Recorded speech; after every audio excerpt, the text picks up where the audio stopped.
போனால் சாதாரண அழகு இல்லை, பியூரிஃபைடு பியூட்டி, சுத்திகரிக்கப்பட்ட அழகு. அது அலங்கரிக்கப்பட்ட அழகு என்பதை காட்டிலும் அது என்ன அழகு? சுத்திகரிக்கப்பட்ட ஒரு அழகு. அவளை சுத்திகரித்து என்ன பண்ணுறாங்க? இன்னொரு அலங்கார பொருள் அவளுக்கு தேவையே இல்லை. இப்போது நான் சொன்னேன், சுகந்த வர்க்கம் எதுன்னு பைபிளில் மூலமொழியில் இல்லை. ஆனால் அந்த வெள்ளை போலத்தில் எங்கே இருக்குது? அந்த மிர், உங்களுக்கு தெரியும். வெள்ளை போலத்துக்கு ஆங்கிலத்தில் என்ன? மிர் என்பது தான் மாறா. இந்த மாறா என்ற வார்த்தையிலிருந்து தான் சிமிர்னா ஞாபகம் இருக்குதா? 7 சபையில் 2ஆம் சபைக்கு பேர் என்ன? சிமிர்னா என்பதுக்கு மிர் என்று தான் அர்த்தம். கசப்பு, பாடுகள் என்று தான் அர்த்தம். சரி, இப்போது இவன் வெள்ளை போல தேவை தர சொல்ல போனால் வெள்ளை போல வாழ்க்கையில் வருது தெரியுங்களா? வெள்ளை போல என்ன செய்யுங்கிறதுக்கு சில கருத்தை சுட்டி காட்டுகிறேன். ஒன்று, வெள்ளை போலம் மத்தேயு 2:11 வாசிங்க. வெள்ளை போலம் மத்தேயு 2:11. மத்தேயு 2ஆம் அதிகாரம் 11ஆம் வசனம். அவர்கள் அந்த வீட்டுக்குள் பிரவேசித்து பிள்ளையையும் அதன் தாயாகிய மரியாளையும் கண்டு சாஷ்டாங்கமாய் விழுந்து பணிந்து கொண்டு தங்கள் பொக்கிஷங்களை திறந்து பொன்னையும் தூபவர்க்கத்தையும் வெள்ளை போல எதுக்கு சம்பந்தப்படுது? அர்ப்பணிப்பு. அப்படி என்றால் வெள்ளை போலம் என்பதற்கு வேறு தமிழ் அர்த்தம் என்ன? டெடிகேஷன், அர்ப்பணிப்பு. இப்போ இவள் சுத்திகரிக்கப்படுறான்னா, இவள் சுத்திகரிப்பு என்ன பயன்படுத்தப்பட்டிருக்குது? வெள்ளை போலம். அப்படின்னா அதோட என்ன இருக்குது? அர்ப்பணிப்பு என்ற ஒரு அனுபவம். இரண்டாவதாக மார்க்கு 15ஆம் அதிகாரம் 23ஆம் வசனம். மார்க்கு 15:23. வெள்ளை போலம் கலந்த திராட்சரசத்தை அவருக்கு குடிக்க கொடுத்தார். கவனித்துக் கொள்ளுங்கள், இயேசு பிறந்த போதும் என்ன கொடுக்கப்பட்டது? வெள்ளை போலம். இதற்கு அர்ப்பணித்தலுக்கு அடையாளமாக. அடுத்தது, அவர் சிலுவையில் இருக்கும் போதும் வெள்ளை போலம் கொடுத்ததற்கு ஆறுதல் படுத்துவதற்காக. அந்த வேதனைகள் மறந்து என்ன செய்யணும்? அப்படியே ஒரு மயக்க நிலை சாகணும் என்பதற்காக என்ன பண்ணுறாங்க? அந்த வெள்ளை போலம் கலந்து திராட்சரசம் குடிக்க கொடுத்தாங்க இல்லையா? அவர் ஏற்றுக்கொள்ளவில்லை, அது வேற. ஆனால் அப்பிறப்பிலும் அவருக்கு வெள்ளை போலும் கொடுக்கப்பட்டது, அவர் மரணத்திலும் என்ன செய்யப்படுது? அவருக்கு வெள்ளை போலும் கொடுக்கப்பட்டது. மூன்றாவதாக யோவான் 19:34. யோவான் 19:34. ஆகிலும் போர்ச்சேவகரில் ஒருவன் 19:34 1934 அதுதான் வாசிங்க. ஆகிலும் போர்ச்சேவகரில் ஒருவன் ஈட்டியினாலே அவருடைய விலாவில் குத்தினான். உடனே ரத்தமும் தண்ணீரும் புறப்பட்டது. ஆரம்பத்திலே ஒரு ராத்திரியில் இயேசுவினிடத்தில் வந்திருந்த நிக்கோதேமு என்பவன் வெள்ளை போலவும் கரிய போலமும் கலந்து ஏறக்குறைய 100 ராத்தல் கொண்டு வந்தான். இது எதற்கு? அடக்கம் பண்ணப்பட, இன்னும் சொல்ல போனா பாதுகாக்க. ஒன்று, பிறப்பில் எதற்கு? அர்ப்பணிக்க. சிலுவையில் எதற்கு? ஆறுதல் படுத்த. இப்போ அடக்கம் பண்ண எதற்கு? அந்த உடம்பு கெட்டு போகாமல் பாதுகாக்கப்பட. நான்காவது, யாத்திராகமம் 30ஆம் அதிகாரம் 23 முதல் 25 வரை உள்ள வசனத்தை வாசிங்க. யாத்திராகமம் 30ஆம் அதிகாரம் 23 முதல் 25 வரை.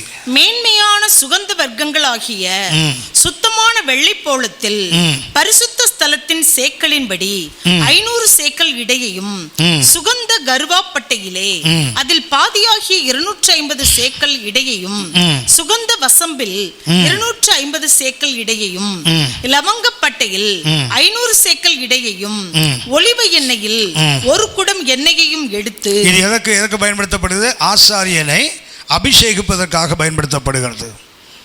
ஆசாரியனை அபிஷேகம் பண்ணுவதற்காக பயன்படுத்தப்படுகிறது. இது எதோடு சம்பந்தப்படுதுன்னா, ஆண்டவர் இயேசுவின் உயிர்த்தெழுதனால சகோதரிகள் எல்லாம் ஆயத்தம் பண்ணி போனாங்க தெரியுங்களா? சுகந்த வர்க்கம் கூட போனாங்க தெரியுங்களா? அதில் எதுவும் ஒன்று வெள்ளை போல ஒன்று தான் அந்த எம்பாம் பண்ணுறதுக்கு பயன்படுத்துவது. அடக்கம் பண்ணப்படும் போதும் பயன்படுத்தப்பட்டது. அவள் உயிர்த்தெழுந்த போது என்ன கொண்டு போனாங்க, பயன்படுத்தப்படலை. ஆனால் அங்கேயும் வருகிறது. அப்படின்னா 4 அனுபவங்கள். ஒன்று அர்ப்பணிக்க, இரண்டாவது ஆறுதல் படுத்த, மூன்றாவது பாதுகாக்க, நான்காவது அபிஷேகிக்க. இதில் எல்லாமே என்ன பயன்படுத்தப்படுகிறது? வெள்ளை போலம். அப்படி என்றால் இந்த எஸ்தர் சுத்திகரிக்கிறாங்க. அதுக்கு முக்கியமாக சொல்லப்பட்ட பொருள் என்ன? வெள்ளை போல தைலம். இது அப்படியே திரும்பி பார்த்தீங்கன்னா இது ஆண்டவர் இயேசு நமக்காக சிந்தின கண்ணீர். அந்த வெள்ளை போலும் டிஸ்டில்டு பை டிராப்ஸ் சொன்ன தெரியுங்களா, தண்ணீரை போல சொட்டு சொட்டாக வந்து தான் அந்த தைலம் சேர்க்கப்படும். அப்படின்னா ஆண்டவர் இயேசு நமக்காக எபிரேயர் 5ஆம் அதிகாரம் 7 முதல் 9 வரை உள்ள வசனங்கள். எபிரேயர் 5:7 முதல் 9 வரை. அவர் மாம்சத்தில் இருந்த நாட்களில் நம்மை மரணத்தினின்று ரட்சிக்க வல்லமையுள்ளவரை நோக்கி பலத்த சத்தத்தோடும் கண்ணீரோடும் விண்ணப்பம் பண்ணி வேண்டுதல் செய்து தமக்கு உண்டான பயபக்தியின் நிமித்தம் கேட்கப்பட்டு. அப்படின்னா ஆண்டவரே நமக்காக என்ன பண்ணிருக்காரு, நாம ரட்சிப்புக்காக ஆண்டவரே என்ன செய்திருக்காரு, மிகுந்த சத்தத்தோடும் பலத்த கண்ணீரோடும் நமக்காக வேண்டுதல் செய்திருக்கிறார். ஆகவே நீங்கள் என்ன பண்ணோம், சுத்திகரிக்கப்பட்டோம். அது 9 வரைக்கும் வாசிங்க. அவர் குமாரனாய் இருந்தும் பட்ட பாடுகளினாலே கீழ்ப்படிதலை கற்றுக்கொண்டு தாம் பூரணரான பின்பு தமக்கு கீழ்ப்படுகிற யாவரும் நித்திய ரட்சிப்பை அடையும்படிக்கு என்ன காரணம், அவனை இயேசு சிந்தின கண்ணீர் என்ன பண்ணிட்டு நம்மை நித்திய ரட்சிப்புக்குள்ளாக நடத்துதில்லை. அப்போ நாம் சுத்திகரிக்கப்பட்டது. இன்னொன்று தெரியுங்களா, ஆண்டவரை மகிழ பண்ணுகின்ற பொருள்களை ஒன்று என்ன தெரியுங்களா, வெள்ளை போலம். ஆண்டவர் மனதை சந்தோஷப்படுத்துகின்ற பொருள்களை ஒன்று சங்கீதம் 45:8. சங்கீதம் 45:8. சங்கீதம் 45:8. தந்தத்தினால் செய்த அரண்மனைகளிலிருந்து புறப்படுகையில் நீர் மகிழும்படி உமது வஸ்திரங்கள் எல்லாம் வெள்ளிப்போளம், சந்தனம், லவங்கம் இவைகளின் வாசனை பொருந்தியதாக இருக்கிறது. தேவன் மகிழ வேண்டுமானால் வஸ்திரத்தில் சில வாசனை முதல்ல என்ன தெரியுங்களா வருது, வெள்ளைப்போளம். அப்படின்னா நாம் இன்றைக்கு எப்படி ராஜமேன்மை பெற்றோம், நாம் சுத்திகரிக்கப்பட்டதால். எப்படி சுத்திகரிக்கப்பட்டோம், வெள்ளை போல தைலத்தை சமமான அவருடைய கண்ணீரால் நீங்கள் நானும் இன்றைக்கு சுத்திகரிக்கப்பட்டிருக்கிறோம். ஆமென். 6வதாக இந்த ராஜமேன்மை எப்படி கிடைத்து பாருங்க. எஸ்தருக்கு 2ஆம் அதிகாரம் 7ஆம் வசனம். 2ஆம் அதிகாரம் 7ஆம் வசனம். அவன் தன் சிறிய தகப்பன் குமாரத்தியாகிய எஸ்தர் என்னும் அத்சாளை வளர்த்தான். அந்த எஸ்தருக்கு 2 பேர் இருக்கு பாருங்களேன். ஒரு பேர் என்ன, அத்சாள். எஸ்தர் இன்னொரு பேர் அத்சாள். அவருடைய ஒரிஜினல் பேர் வந்து அத்சாள் தான். அவளுடைய அதாவது எபிரேய பேர் என்ன பேர்னா அத்சாள். அவளுடைய பெர்ஷிய பேர் தான் எஸ்தர். என்ன விசேஷம்னா அந்த அந்த அத்சாள் இருக்கு தெரியுங்களா, அதுக்கு பயன்படுத்துகின்ற எபிரேய வார்த்தை ஹடேசா. இந்த ஹடேசாவை தான் தமிழில் அத்சால்னு மொழியாக்கம் பண்ணுறாங்க. இந்த அத்சாளுக்கு பேர் என்ன பேர், ஹடேசா. சரியா, ஹடேசா என்பதுக்கு அர்த்தம் என்ன, மேர்டெல், மிருது செடின்னு அர்த்தம். அந்த அத்சால் என்பதுக்கு அர்த்தம் என்ன, மிருது செடி, மேர்டெல். மேர்டெல் என்பதற்கு ஏசாயால பார்த்தீங்கன்னா மிருது செடி காஞ்சொரி மிருது செடியாக மாறும்னு இருக்கும். அப்படியான அந்த மிருது செடி என்பது ரொம்ப சாஃப்டான ஒரு செடி. இந்த செடியில் வர்ற பூக்கள் இருக்குது தெரியுங்களா, நட்சத்திரம் மாதிரியாக இருக்குமா. இந்த மிருது செடி இருக்கு இல்லையா, மேர்டெல் இருக்குது, இது ஒரு சாஃப்டான ஒரு சின்ன செடி தான். அதனால் வரக்கூடிய அந்த பூக்கள் எப்படி இருக்கும், நட்சத்திரம், அந்த ஸ்டார் டைப்பில் தான் அந்த பூ இருக்குமா. அந்த ஸ்டாரோட இன்னொரு பேர் தான் எஸ்தர், இஸ்டாரா. எஸ்தர்ங்கிற பேர் எங்கேருந்து வருது, ஒரு பர்ஷிய பேர். அது என்ன, நட்சத்திரத்தை குறிக்கின்ற ஒரு வார்த்தை. அப்படின்னா இவளுக்கு 2 பேர் இருக்குல்ல, ஒரு பேர் என்ன, மேர்டெல். இது எங்கே வளரும், மேர்டெல் எங்கே வளரும் தெரியுங்களா, ஹலோ, புலம்பல் மணிடம். சகரியா 1ஆம் அதிகாரம் 8ஆம் வசனம். சகரியா 1ஆம் அதிகாரம் 8ஆம் வசனம்.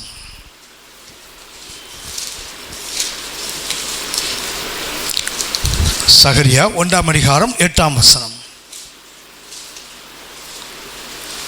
இதோ இன்று ராத்திரி சிவப்பு குதிரையின் மேல் ஏறி இருந்த ஒரு புருஷனை கண்டேன். அவர் பள்ளத்தாக்கில் இருக்கிற மிருது செடிகளுக்குள்ளே நின்றார். மிருது செடி எங்க வளரும், பள்ளத்தாக்கு. அப்படின்னா எங்க, லோலி, கீழே. ஆனா இப்ப என்னவா மாறிட்டா, எஸ்தர் மேல. ஹலோ, அவள் மிருது செடியா இருந்தபோது எங்க இருந்தா, பள்ளத்தாக்குல. ஆனால் அவள் அடேசாவாக இருந்து என்னவோ மாற்றப்பட்டாள்? இஸ்தார் என்றால் வீனஸ் என்ற ஒரு தெய்வத்தோட பேர். ஒரு பெர்ஷியன் கடவுள் வீனஸ் என்ற கடவுள். அந்த வீனஸுக்கு தான் இஸ்தார்.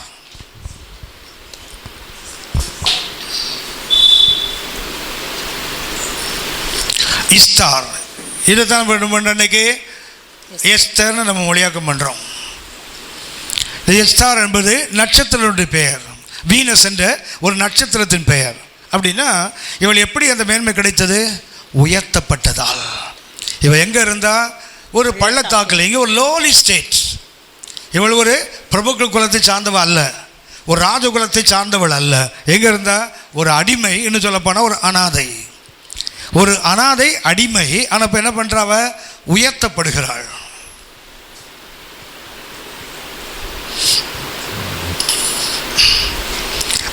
ராஜமேன்மை கிடைக்க 6வது கருத்து என்ன? அவளா உயரலை. அவள் எங்கே இருந்தால்? ஒரு பள்ளத்தாக்கில் இருந்தவள், ஒரு லோலிஸ்ட் கண்டிஷன், ஒரு தாழ்மை நிலைமையில் இருந்தால். ஆனால் என்ன பண்ணா? கர்த்தர் அவளை உயர்த்தினார்ல. அப்போ நமக்கு ராஜமேன்மை எப்படி கிடைத்தது? தேவன் நம்மை உயர்த்தினார். நம்ம எங்கே இருக்கிறோம்? அவர் கையில் இருக்கிறோம். அவர் கையை தூக்குனா நாம் எங்கே இருப்போம்? நாம் அவர் கையில் இருக்கிறோம். அவர் கையை தூக்க நம்ம எங்கே இருப்போம்? அவருக்கு மேலே இருப்போம். ஹலோ, நம்ம எங்கே இருப்போம்? அவருக்கு மேலே போயிடுவோம்ல. என்ன விசேஷம்னா, அன்னாள் பாடும்போது சொல்லுவாங்க, ஒரு எளியவனே குப்பையிலேருந்து எடுப்பார், புழுதியிலேருந்து எடுப்பார். என்ன செய்வார்? அவனை ராஜாக்களோடு உட்கார வைப்பார், சங்கீதக்கார பிரபுக்களோடு உட்கார வைப்பார். ஆனால் கர்த்தர் என்ன சொல்லுவார் தெரியுங்களா? வெளிப்படுத்தும் விசேஷம் 3ஆம் அதிகாரம் 21ஆம் வசனம் வாசிங்க.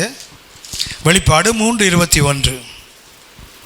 நான் ஜெயங்கொண்டு என் பிதாவினுடைய சிங்காசனத்திலே அவரோட கூட உட்கார்ந்தது போல. யாரோட உட்கார்ந்தது போல? அவரோட கூட. மூலத்தை மனுஷன் தூக்குனா எங்கே வர தூக்குவான்? பிரபுக்களோட. லூக்கா 1ஆம் அதிகாரம் 48ஆம் வசனம் வாசிங்க. லூக்கா 1:48. அவர் தம்முடைய அடிமையின் தாழ்மையை நோக்கி பார்த்தார். அவர் தமது அடிமையின் தாழ்மையை எங்கே இருந்தாங்க? இந்த அம்மா எங்கேயோ ஒரு அறிமுகம் இல்லாத ஒரு பெண்ணாக எங்கேயோ ஒரு மூலையில் இருந்தாங்க. அவள் நாசரேத் ஊரில் எங்கேயோ ஒரு கன்னிகையாக வாழ்ந்து கொண்டிருந்தாங்க. அந்த அடிமையின் தாழ்மையில் என்ன பண்ணார்? கர்த்தரை நோக்கி பார்த்தார். இதோ இது முதல் எல்லா சொந்த என்னை பாக்கியவதி என்பார். கவனிச்சீங்களா?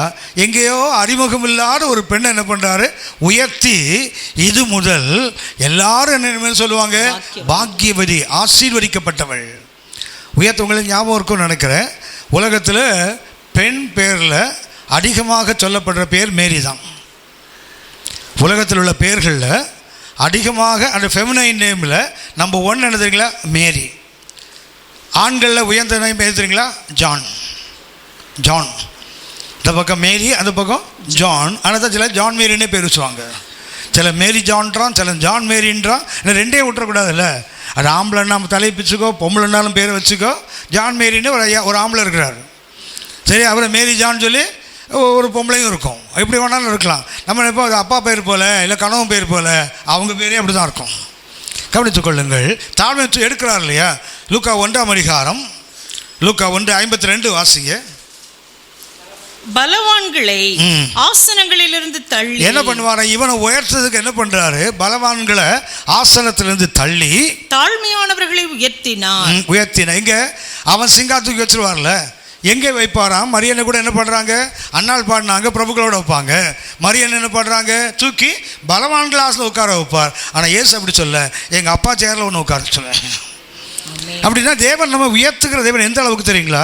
இன்னும் வருஷத்தை நான் உங்களுக்கு சுட்டி காட்டுகிறேன். சகரியா 9:16 வாசிங்க.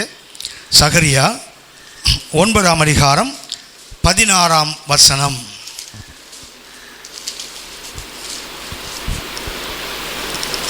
அந்நாளில் அவர்களுடைய தேவனாகிய கர்த்தர் தம்முடைய ஜனமான மந்தையாகிய அவர்களை ரட்சிப்பார். கர்த்தர் என்ன செய்வாரா? ரட்சிக்கிறார். அடுத்தது, அவர்கள் அவருடைய தேசத்தில் ஏற்றப்பட்ட. அவர் தேசம் எது? கர்த்தருடைய தேசம் எது? அப்பப்போ மறந்துடுவீங்களா? அதாவது அவருடைய தேசம், அவருடைய தேசம் எது? பரலோகம். கர்த்தருடைய தேசம் எது? பரலோகம். என்ன செய்வாராம்? தமது ஜனமாகிய சந்ததியை ரட்சிப்பார். அடுத்து என்ன பண்ணுவார்? அவர்கள் தேசத்தில் ஏற்றப்பட்ட, அவர் தேசத்தில் ஏற்றப்பட்ட, அவர் தேசம் எது? பரலோகம். அந்த பரலோகத்தில் ஒரு கொடிக்கம்பம் இருக்குது, ஏற்றப்பட்ட ஒரு கொடிமரம், கிரீடத்தில் பதிந்திருப்பார்கள். இப்போ நம்ம ஊரில் பார்த்தீங்கன்னா அந்த கட்சி கொடியெல்லாம் பார்த்தீங்கன்னா மேலே அவங்க சின்ன இருக்கு, பார்த்தீங்களா? சின்ன இருக்குதா? பிள்ளைலாம் பார்த்தீங்கன்னா மேலே அவங்கவுங்க சின்ன. பரலோகத்துக்கு போனால் கர்த்தருடைய தூண் ஒன்று நிற்குது, மேலே என்ன இருக்குமா? அவருடைய கிரீடம் இருக்குமா. அந்த கிரீடத்தில் என்ன இருக்குமா? பறிக்கப்பட்ட வாசிங்க, கர்த்தருடைய ஜனமான மந்தையாகி அவர்களை ரட்சிப்பார். இது ஆக்ஷன் ரீப்ளே போம். சரி வாசிங்க. அவர்கள் அவருடைய தேசத்தில் ஏற்றப்பட்ட கொடிகளின் கிரீடத்தில் பதிந்திருப்பார்கள். எங்கே இருப்பாங்களா? அந்த கிரீடம் மேலே இருக்கு தெரியுங்களா? அதில் ஜெம்ஸ் எல்லாம் பதிச்சிருக்கு தெரியுங்களா? அது யாருன்னா நம்ம தான். கர்த்தர் எங்கே கொண்டு வைப்பாராம்? அவங்க அப்பா சிங்காசனத்தில் மாத்திரமல்ல, அவர் தேசத்தில் ஏற்றப்பட்ட கொடிகளில் அந்த கம்பத்தில் இருக்கும் ஒரு கிரீடம் இருக்குது, கிரீடத்தில் பறிக்கப்பட்ட முத்துக்கள் இருக்குது, வைரங்கள் இருக்குது. அது யாரா? நாம் தான். அப்படின்னா கர்த்தர் எந்த அளவுக்கு நம்ம உயர்த்துவா தெரியுங்களா? அவர் அளவுக்கு அல்ல, அவரை காட்டிலும் எவ்வளோ. அதான் பாருங்க, அவர் செய்கிற கிரியைகள் அல்ல, அதை காட்டிலும் மேலான கிரியைகளை செய்வோன்னு கர்த்தர் சொல்லியிருக்கார்ல. அப்படியானால் அவர் நம்ம உயர்த்துவதால் நமக்கு என்ன கிடைக்குது? ராஜவிமானம். எந்த அளவுக்கு உயர்த்துவார்? அவர் அளவுக்கு கூட இல்லை, அவருக்கு ஒருத்தனுக்கு 8 வருடம் பாட்டு போடணும். எவருக்கு முட்டாறு உயரத்தில். எங்களுக்கு பாட்டு தொடக்கத்துலேருந்து சொன்னால் தான் நாங்கள் பாடுவோம். நடுவுலேருந்து கேட்டால் சீயோனில் என் திட அஸ்திவாரம். அது பழைய பாட்டு இல்லை, அதில் எவன் பாடுவான்ப்பா? அதெல்லாம் சும்மா இப்போ கிருப கிருப கிருப கிருப கிருப கிருபன்னு ஒருத்தன் பாடுறான். எனக்கு மண்டையே சுற்றிட்டு அந்த பாட்டை கேட்டு, அது எனக்கு என்ன அந்த சினிமா பாட்டான்னு சந்தேகப்பட்டோம்ல. அது கிருபையை கிருப கிருப கிருப கிருப கிருப கிருப கிருப கிருப கிருப கிருபன்னு ஒருத்தன் பாடுறான் ஆள். என்னடா இது சினிமா எப்படின்னா, ஒரு தூத்துக்குடி பக்கம் ஒரு மீட்டிங் போனால் அந்த பாஸ்டர் வீட்டில் டிவி ஒரு கிறிஸ்டியன் சேனல் ஓடுது. அதில் ஒருத்தன் அந்த ஆட்டோவில் ஏறி சுற்றுறான், ஆட்டோ சுற்றுது. அதில் ஆட்டோவில் நின்றுட்டு இந்த ரவுடிங்க இந்த கத்தி எடுத்து சுற்றுவான் தெரியுங்களா? அதே மாதிரி ஒரு கையில் ஒன்று சுற்றிட்டு கிருப கிருப கிருப கிருப. நான் கேட்டேன், ஆமாம் இது என்ன சேனல்னு கேட்டேன். அவர் சொன்னார், நம்ம ஆவிக்கிறைய சேனல்லையா, அங்கே என்ன ஒன்று பாடுறான், என்ன வார்த்தை? என்ன கிருபையை பாடுறாரியா அவர்? அட கிருபப்பட்ட பாடு இந்த பாடா? அதனால் இன்றைக்கெல்லாம் பழைய பாட்டெலாம் சீயோனில் திட அஸ்திவாரம் கிறிஸ்துவே அவர் நான் என்றும். அட போயா, அந்த பாட்டெலாம் யாருக்கே வேணும்? இப்போ உள்ள பாட்டு என்ன பண்ணணும்? கிறிஸ்தவனை டச் பண்ணாதே. ஹலோ, கிறிஸ்தவனை என்ன பண்ணாத?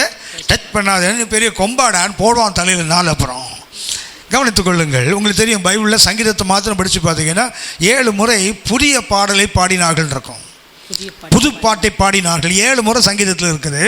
பார்த்தீங்கன்னா 7 எதை குறிக்கும் தெரியுங்களா? கர்த்தரை மாத்திரம் பாடுறதுக்கு பேர் தான் புது பாடல் இருக்கும்.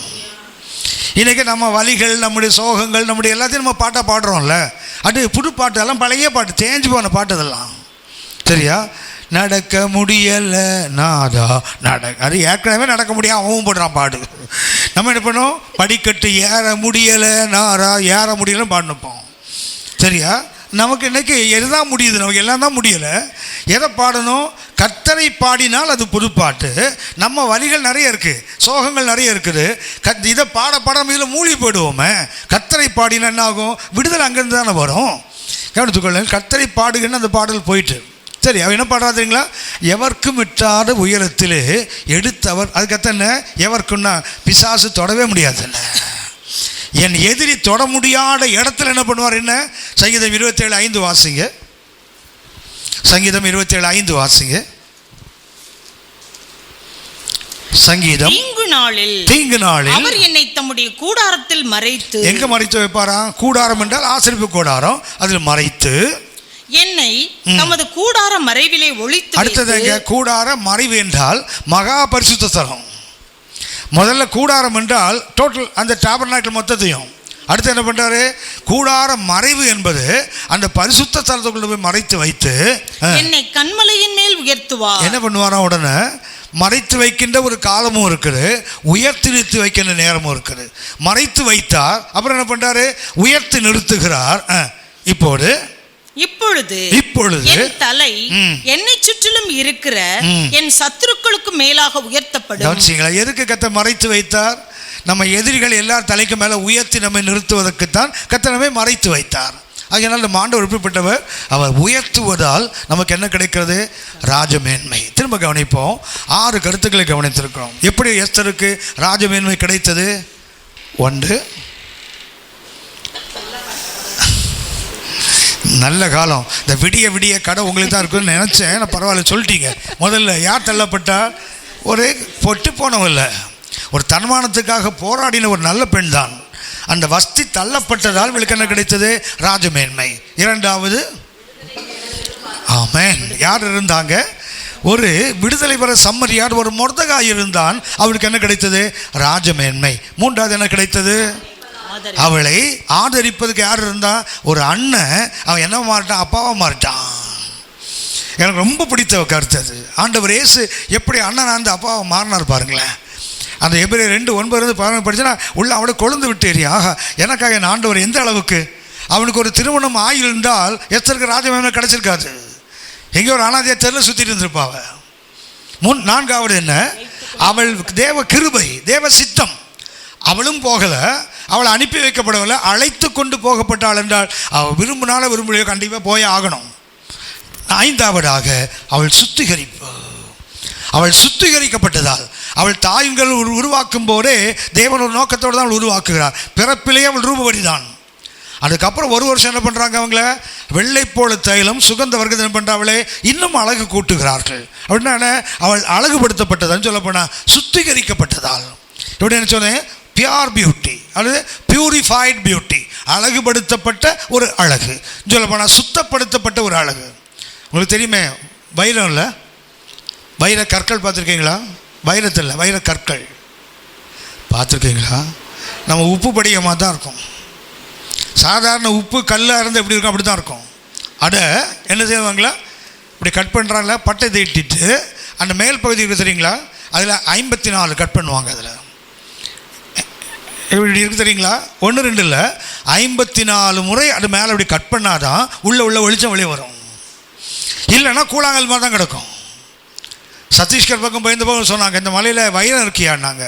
நான் வைரம்னா ஜொலிக்குவேன்னு கேட்டேன். அது வேறு கூழாங்கல் மாதிரி கிடக்கும். அது அதை எடுத்து என்ன செய்யணும்? அதை பட்டை தீட்டி அந்த மேல் பக்கம் இருக்குது பார்த்தீங்களா? அதில் வந்து என்ன சொன்னால் 54 தடவை கட் பண்ணுவாங்களே ஷேப்பில். அப்படி கட் பண்ணாதான் உள்ளது இங்கே போய் அங்கே போய் இங்கே போய் அங்கே போய் ரிஃப்ராக்டாக என்ன செய்ய தெரியுங்களா? வெளியே வரும்போது அந்த ஜொலிக்கிற அனுபவம் வரும். அப்படின்னா சுத்திகரிக்கப்படும் போது தான் ராஜமேன்மை சிறந்ததாக விளங்கும். ஆறாவது என்ன? உயர்த்தப்படுவதால். அவள் ஒன்றும் பண்ணலை, யார் உயர்த்திட்டாங்க? ராஜாவை தூக்கி நிறுத்திட்டாங்க அவள் மேலே. அப்படியானால் ராஜமேன்மை என்பதற்கு எத்தனை? 6 கருத்துக்கள். சரியா? நாம் ரட்சிக்கப்பட்டிருக்கோம்னு சொன்னால் என்னவோ ரட்சிக்கப்பட்டோம் அப்படி இல்லை. வீட்டில் உட்காந்து கொஞ்சம் இதை படித்து பாருங்கள். உண்மையாக சொல்ல உங்களை ஆவிக்கிற கண்கள் திறக்கும். சரியா? சரியா? இதோட ஒரு பாடம் முடிஞ்சிச்சு, இன்னும் 2 இருக்குது. என் வசதி எப்படி? பத்து எப்படி? பாச எபினேசத்தோடு வேறு யார் வேணால் பேசலாம். ஏன்னா அவர் இப்போ எடுங்கன்னு தான் சொல்லுவார். ஏன்னா அவர் இப்போ தான் வந்திருக்காரு. அதனால் அவர் எடுங்க ஐயான்னு தான் சொல்லுவார் உடனே. இப்போது அதனால் அவரை சேர்க்க முடியாது கணக்கில். சரியா? அவரை கணக்கில் சேர்க்கறது இல்லை. நான் உங்களை கேட்குறேன். காலையில் 10 மணிக்கு வந்து ஒரு மாதிரி தூங்கி உளுந்து அப்புறம் ஒரு மாதிரி வேலை செஞ்சு இப்படி செஞ்சு இப்படி பண்ணிங்களே, உங்களை கேட்குறேன். அப்படி ஷார்ட்டாக சொல்லிட்டு போய்ட்டுமா? அதை ஐயா மில்டன் சொல்லக்கூடாது. ராஜமேன்மை கிடைத்து ஏறக்குறைய 5 ஆண்டுகள் இந்த எஸ்தர் வந்து சும்மாவே இருக்குது. ராஜமேன்மையை இத்தனை மகிமைகளை செய்தவளுக்கு என்ன கிடைக்கப்பட்டிருக்குது? ராஜமேன்மை.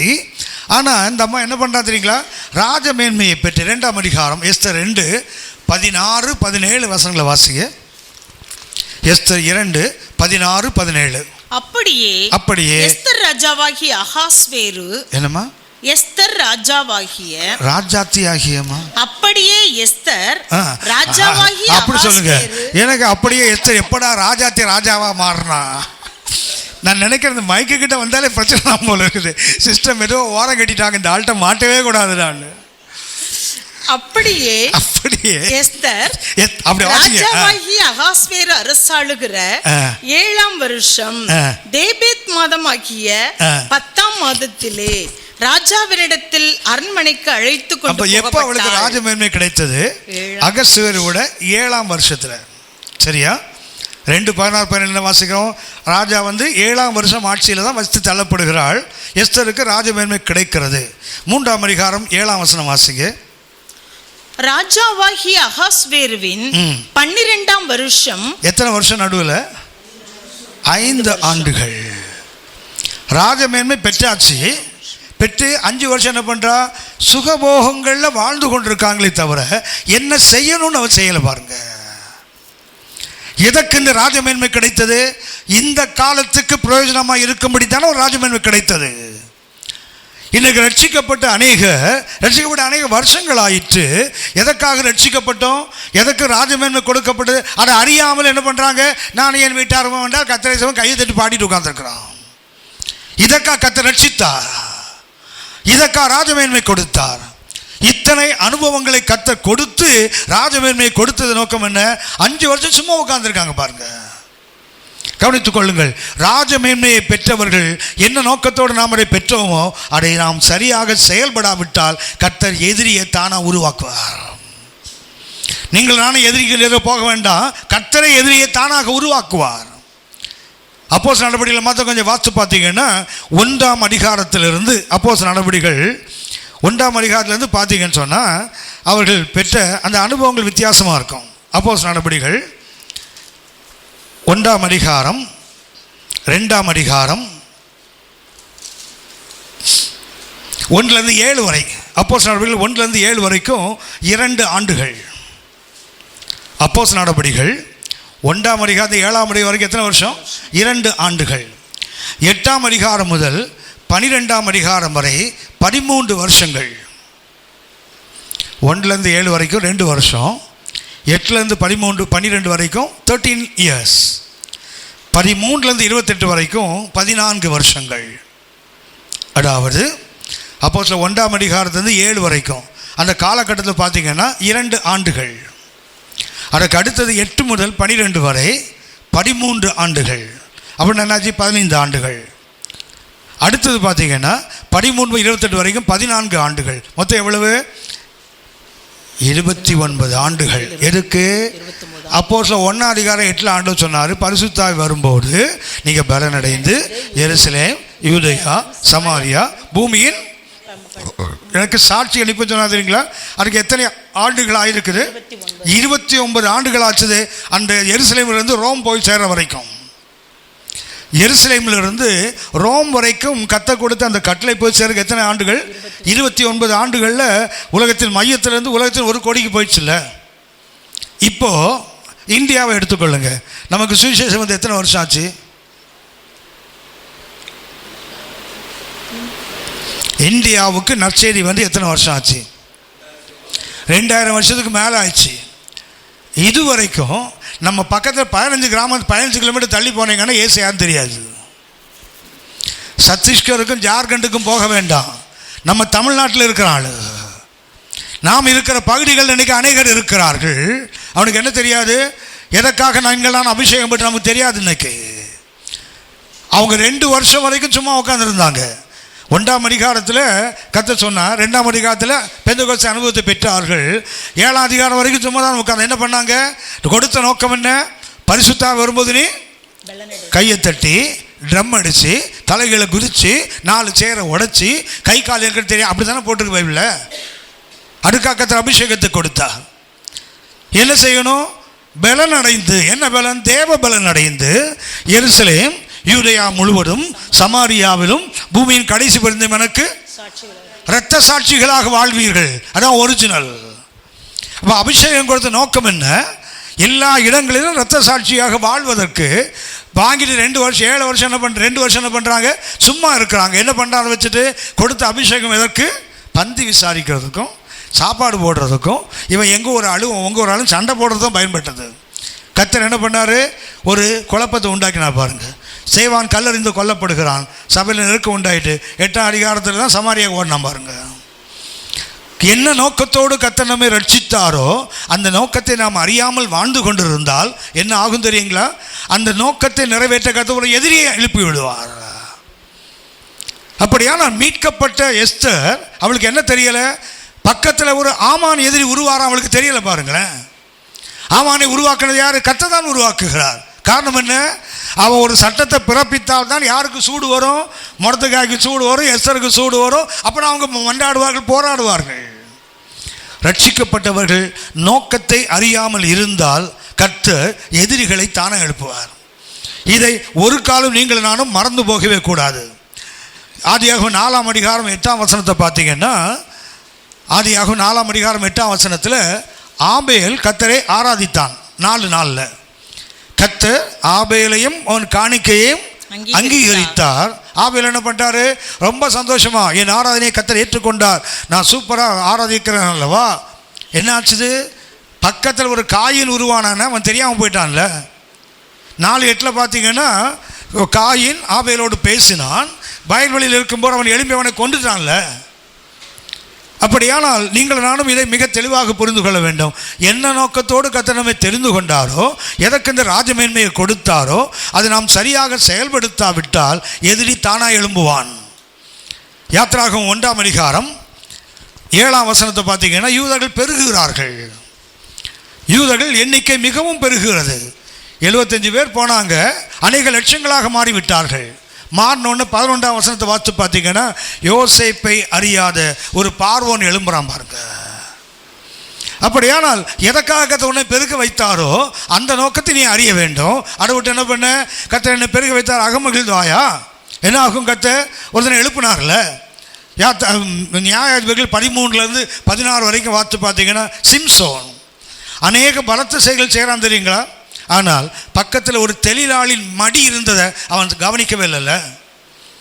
ஒரு தொழிலாளின் மடி அவனை மொட்டை அடிச்சிச்சுல, அவனை அபிஷேகமற்றவனை மாற்றிட்டுல, அவன் பிரதிஷ்டை இழந்து போய் கண்கள் கூடாக்கப்பட்டான்ல. காரணம் என்ன? கவனித்துக் கொள்ளுங்கள். நீங்களும் நானும் என்ன நோக்கத்தோடு ராஜமேன்மை பெற்றோமோ அந்த ராஜமேன்மையை நிறைவேற்றுகின்ற நோக்கத்தை அறிந்து கொள்ள, இல்லாவிட்டால் எதிரியை கர்த்தர் தானாக உருவாக்குவார். சரி, டீ குடிச்சிட்டு வாங்க. ஏன்னா இப்போ நான் பேசிகிட்டே இருப்பேன், நீங்கள் குடிச்சீங்கன்னா ஒரு டீ டேஸ்ட்டே தெரியாது உங்களுக்கு. ஏன்னா டீயும் டேஸ்ட்டாக. அல்லேலூயா அல்லேலூயா அல்லேலூயா அல்லேலூயா,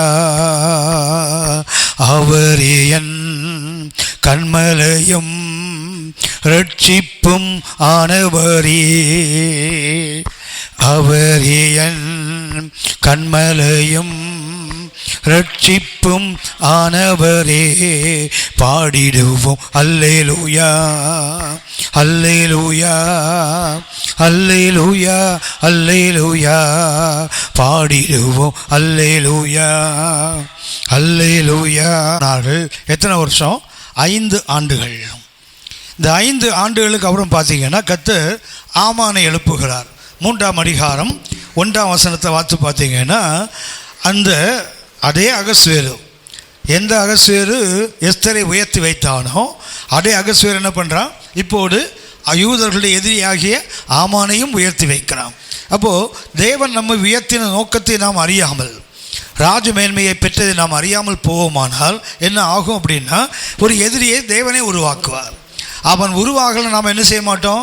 நம் நோக்கத்தை அறியாமலே ஒரு உணர்வற்று வாழ்ந்து கொண்டே இருப்போம். 3ஆம் அதிகாரம் 12 முதல் 15 வரைக்கும் வாசிங்க. எஸ்தர் 3ஆம் அதிகாரம் 12 முதல் 15 வரை. முதலாம் மாதம் 13ஆம் தேதியிலே ராஜாவின் சம்பிரதிகள் அழைக்கப்பட்டார்கள். ஆமான் கற்பித்தபடியெல்லாம் ராஜாவின் தேசாதிபதிகளுக்கும் ஒவ்வொரு நாட்டின் மேல் வைக்கப்பட்டிருந்த துரைகளுக்கும் ஒவ்வொரு ஜனத்தின் பிரபுக்களுக்கும் அந்தந்த நாட்டில் வழங்கும் அச்சரத்திலும் அந்தந்த ஜாதியார் பேசும் பாஷையிலும் எழுதப்பட்டது. ராஜாவாகிய அகாஸ்வேருவின் பெயரால் அது எழுதப்பட்டு ராஜாவின் மோதிரத்தினால் முத்திரை போடப்பட்டது. ஆதார் மாதமான 12ஆம் மாதம் 13ஆம் தேதியாகிய ஒரே நாளிலே சிறியோர் பெரியோர் குழந்தைகள் ஸ்திரீகள் ஆகிய சகல யூதரையும் அழித்து கொன்று நிர்மூலமாக்கவும் அவர்களை கொள்ளையிடவும் அஞ்சற்காரர் கையிலே ராஜாவின் நாடுகளுக்கெல்லாம் கட்டளைகள் அனுப்பப்பட்டது. அந்த நாளுக்கு ஆயத்தப்பட்டிருக்க வேண்டும் என்று சகல ஜனங்களுக்கும் கூறி அறிவிக்கிறதற்காக கொடுக்கப்பட்ட கட்டளையின் நகல் இதுவே. இது ஒவ்வொரு நாட்டிலும் பிரசித்தம் பண்ணப்பட்டது. அந்த அஞ்சல்காரர் ராஜாவின் உத்தரவினால் தீவிரமாய் புறப்பட்டு போனார்கள். அந்த கட்டளை சூசான் அரண்மனையில் பிறந்தது. ராஜாவும் ஆமானும் குடிக்கும்படி உட்கார்ந்தார்கள். சூசான் நகரம் கலங்கிற்று. சூசான் நகரம் என்ன பண்ணுது? கலங்கி. ஒரு சட்டம், யூதர்களை அழிக்கின்ற சட்டம் பிறக்கப்பட்டது. சூசா நகரம் கலங்கிட்டு. ஆனால் அரண்மனையில் இருக்கிற எஸ்தருக்கு கலக்கமே இல்லை. பாருங்களேன், 127 நாடுகளில் செய்திகள் போகிறது. எங்கெல்லாம் அந்த செய்தி போச்சு அங்கெல்லாம் கலக்கம் உண்டாகிறது. ஆனால் அந்த செய்தி எங்கேருந்து புறப்பட்டதோ அந்த சிங்காசனத்தில் உட்கார்ந்துருக்கிற எஸ்தருக்கு கலக்கமே இல்லை. பாருங்களேன். ஸோ இதுதான் இன்றைய சபையின் நிலை, இதுதான் இன்றைய ஆவிக்குரிய நிலைமை. தேசமே கலங்கி கொண்டிருக்கிறது, நாடுகள் தத்தளித்து கொண்டிருக்கிறது. இன்டர்நெட்லாம் திரும்பி பார்த்தீங்கன்னா ரத்த கண்ணீர் வடிக்கணும். 20 பேர் 30 பேர் என்ன பண்ணுறான் தெரியுங்களா? அப்படியே கழுத்தை அறுத்து கத்தியில் ஆட்டை அறுக்கிற மாதிரி அறுக்கிறானுங்க ஆளுங்க. அந்த ரத்தம் என்ன செய்யணும்? அந்த ரத்தம் கலந்த தண்ணியில் கலக்கணுன்றான் பாருங்க. அதை பார்க்கும்போது கூட நமக்கு உணர்வு வரலையே. நம்ம நாட்டில் பார்த்தீங்கன்னா, அதாவது நேற்று ஒரு ஊரில் இருந்தேன். அந்த ஊரில் அந்த அந்த விக்கிரகங்களை தூக்கிட்டு போகும்போது அந்த ஜனங்கள் என்னென்ன மாதிரி வேஷம்லாம் போட்டு போகிறான் தெரியுங்களா? பார்க்கும்போது ஆண்டவரை இந்த அளவுக்கு பிசாசு இருள் வந்து இன்றைக்கு ஜனங்களை அடிமைப்படுத்தி வச்சுருக்குத. இந்த நாட்டில் நாம் இருக்கிறோம், நமக்கு ஒரு உணர்வே வரலையே. ராஜமேன்மையை பெற்றோன்னு சொல்கிறோம், இதை மக்கள் அழிந்து ஒவ்வொரு நாளும் கூட்டம் கூட்டமாக போயிட்டுருக்காங்களே. எமி கார்மைக்கல் அம்மையார் என்று ஒரு அம்மையார் நீங்கள் கேள்விப்பட்டிருப்பீங்க. அந்த அம்மையாருக்கு கர்த்தர் ஒரு தரிசனத்தை கொடுத்தார். குறிப்பாக தமிழ்நாட்டுக்கு கொண்டு வந்தார். அவங்க ஊழியத்துக்கு ஆயத்தமாய் கொண்டிருக்கும்போது ஒரு நாள் ஒரு தரிசனம் என்ன சொன்னால், கனவுல அநேக மக்கள் நாடுசுரம் இந்த தவில்லாம் அடிச்சுட்டு என்ன பண்ணுறாங்க, 1000 மக்கள் ஆடி பாடிட்டு போகிறாங்க. பார்த்தீங்கன்னா எல்லாம் போய் நரகத்தில் விழுந்துக்கிட்டே இருக்காங்க. இதம்மா பார்த்துட்டே உட்காந்துருந்தாங்க. ஐயோ, இந்த மக்கள் ஆடுறாங்க பாடுறாங்க போய் நரகத்தில் விழுறாங்களே, இவங்களுக்கு அக்கறைக்கு ஒருத்தர் கூட இல்லையா? ஸோ அவங்க வாழ்க்கையை மாற்றினது, ஊழியத்தை மாற்றினது, கர்த்தருக்காக ஒரு பெரிய காரியத்தை செய்வதற்கு தூண்டிட்டுல. நம்ம கண் முன்னாடி எத்தனை காட்சிகளை ஒவ்வொரு நாளும் பார்க்குறோம். நமக்கு என்ன இல்லை, யாரை எழுந்தால் நமக்கு என்ன, ஊரே கலங்குகிறது. ஆனால் சிங்காசனத்தில் வீட்டில் இருக்கிற எஸ்தருக்கு கலக்கமே இல்லை. பாருங்களேன். ஸோ இதுதான் இன்றைக்கு ராஜமேன்மை பெற்றவர்கள் நிலை. அதான் அவன் சொல்கிறார், இப்படிப்பட்ட காலத்துக்கு பிரயோஜனமாக இருக்கும்படி உனக்கு இந்த ராஜமேன்மை கிடைத்திருக்கலாமே அப்படின்னு. இது எப்படிப்பட்ட காலம்? எபேசியர் 5ஆம் அதிகாரம் 16ஆம் வசனம் பார்த்தீங்கன்னா, நாட்கள் பொல்லாதவைகளானது. எபேசியர் 5:16 என்ன? நாட்கள் பொல்லாதவைகள். நாம் என்ன செய்யணும்? காலத்தை பிரயோஜனப்படுத்த வேண்டியவர்கள். நாம் இன்னைக்கு என்ன பண்ணுறோம்? பொல்லாத காலத்தை பார்த்து சும்மா உட்கார்ந்துருக்கிறோம். நமக்கு அந்த பாரம் இல்லை. யாரை கேள்வி கேட்டால் நமக்கு என்ன, நமக்கு பிரச்சனை இல்லாமல் இருக்கிறோம்ல. 2 தீமோத்தேயு 3ஆம் அதிகாரம் 1ஆம் வசனத்தை வாசித்து பாருங்க. மேலும் கடைசி நாட்களில் கொடிய காலங்கள் வரும் என்று அறிவாயாக. 2 தீமோத்தேயு 3ஆம் அதிகாரம் 1 முதல் 5 வரைக்கும் பார்த்தீங்கன்னா 19 விதமான அடையாளங்கள், கடைசி காலத்தின் அடையாளங்கள். அதில் ஒன்று கூட இனிமேல் நிறைவேற வேண்டாம், ஏற்கனவே எல்லாம் நிறைவேறி ஆயிற்று. ஜனங்கள் தற்பிரியராக, பணப்பிரியராக, தாய் தகப்பனை மரியாதவனாக, சுவாப அன்பில்லாதவனாக. 19 கடைசியில் பார்த்தீங்கன்னா தேவ பக்தியின் வேஷத்தை தெரித்து அதனால் வருகின்ற நற்பலன்களை மறுதளிக்கிற கூட்டம் 19 இன்னைக்கு சபையில் இருக்குது. நாம் வாழுகின்ற சமுதாயத்தில் இன்னைக்கு இருக்குது. ராஜமேன்மையை பற்றி நமக்கு காலத்தை பற்றி அறிவில்லையே. 2 தீமோத்தேயு 4ஆம் அதிகாரம் 3ஆம் வசனத்தை பார்த்தீங்கன்னா, இன்னைக்கு சத்தியத்தை கேட்க அநேகருக்கு நல்ல மனம் இல்லை, செவித்தினம் உள்ளவனாகி என்ன பண்ணுறானா, தங்கள் சுய இச்சைகளுக்கு ஏற்ற போடுகளை தங்களுக்கு திரளாய் குவித்து கொண்டு சத்தியத்துக்கு செவியை விலக்கி கட்டுக்கதைகளுக்கு சாய்ந்து போகும் காலம். இன்னைக்கு சத்தியத்தை சொன்னால் கேட்க ஆள் இல்லை, கட்டுக்கதையும் கற்பனை சொன்னால் கேட்க ஆள். இன்னைக்கு என்ன காலம் இது? சத்தியத்துக்கு செவியை விலக்கி தங்கள் சுய இச்சைகளுக்கு ஏற்ற திரளான மேய்ப்பர்களை. 10 ஆட்டுக்கு ஒரு மேய்ப்பன் இருந்தால் நியாயம், ஒரு ஆட்டுக்கு 10 மேய்ப்பன் இருந்தால் அது அக்கிரமம் இல்லை. இன்னைக்கு ஒரு குடும்பத்தை எடுத்துக்கொள்ள 10 பாஸ்டர் வந்து போவார் வீட்டுக்கு. தேவ மனிதர்கள் வந்து போகிறது தப்பு இல்லை, நமக்காக பரிசு வாங்கி செய்கிற ஜெபம் பலன் உள்ளது தான். ஆனால் நமக்கு உத்தரவாதம் கொடுக்க ஒரு தேவ மனுஷன் தான். கர்த்தர் சபையில் ஒரு போதகனை, ஒரு மேய்ப்பனை வைத்திருக்கிறார், அவன் தான் நமக்கு உத்தரவாதம் கொடுக்க, எல்லாரும் இல்லை. ஆனால் இன்றைக்கு பாருங்க, ஒரு திரளாக தங்கள் மேல் குவித்து கொண்டு அப்போ என்னாகும்? ஆளாளுக்கு ஒன்று சொல்லுவாங்க. எந்த பக்கம் போகிறது? சத்தியத்துக்கு செவியை விலக்கி கட்டுக்கதைகளுக்கு சாய்ந்து போகும் காலம். 1 கொரிந்தியர் 7ஆம் அதிகாரம் 29ஆம் வசனத்தை பார்த்தீங்கன்னா, இனி வரும் காலம் குறுகினாதான் அப்படியினால். இனி வரும் காலம் என்ன காலம்? 1 கொரிந்தியர் 7:29 என்ன காலம்? இனி வரும் காலம் குறுகின காலம். என்ன செய்யணுமா? மனைவிகள் உள்ளவன் இல்லாதவனைப் போல, அழுகிறவன் அழாதவனைப் போல, கொள்ளுகிறவன் கொள்ளாதவனைப் போல. எதற்கு? இந்த உலகத்தின் வேஷம் கடந்து போகிறதுன்னு போட்டிருக்குது 31ஆம் வசனத்தில். இது உலகத்தின் வேஷங்கள் கடந்து போகின்ற காலம். அப்படியானால் இந்த காலத்துக்கு நாம் பிரயோஜனமாக இருப்பதற்காக கர்த்தர் நமக்கு ராஜமேன்மையை கொடுத்தால் என்ன நடக்குன்னு தெரியாமலே நம்ம பாட்டுக்கு என்ன பண்ணுறோம்? நானே என் வீட்டாருமோ என்றால் கர்த்தரையே சேவிப்போம். முடிஞ்சு போச்சுல கதை. யார் எக்கேடு கேட்டால் நமக்கு என்ன? நானே என் வீட்டாரும் நல்லா இருக்காது போடாதா? இந்த உணர்வற்ற ஒரு வாழ்க்கை தான் அன்றைக்கு எஸ்தருக்கும் இருந்தது, இன்றைக்கு நமக்கும் இருக்கிறது. அப்படின்னா இப்படிப்பட்ட காலத்துக்கு நாம் பிரயோஜனம் உள்ளவர்கள் தானா? எப்படிப்பட்ட காலம்? அந்த எஸ்தரின் நாட்களில் 7 காலத்தை நான் உங்களுக்கு சுட்டி காட்டுகிறேன். 1, எஸ்தர் 3ஆம் அதிகாரம் 1ஆம் வசனத்தை பார்த்தீங்கன்னா, ஏவி விடுகின்ற அதிகாரி அதிகாரத்தில் உட்கார்ந்துருக்கிறான். எஸ்தர் 3ஆம் அதிகாரம் 1ஆம் வசனத்தின் தலைப்பு என்ன தெரியுங்களா? ஏவி விடும் எதிரி. 1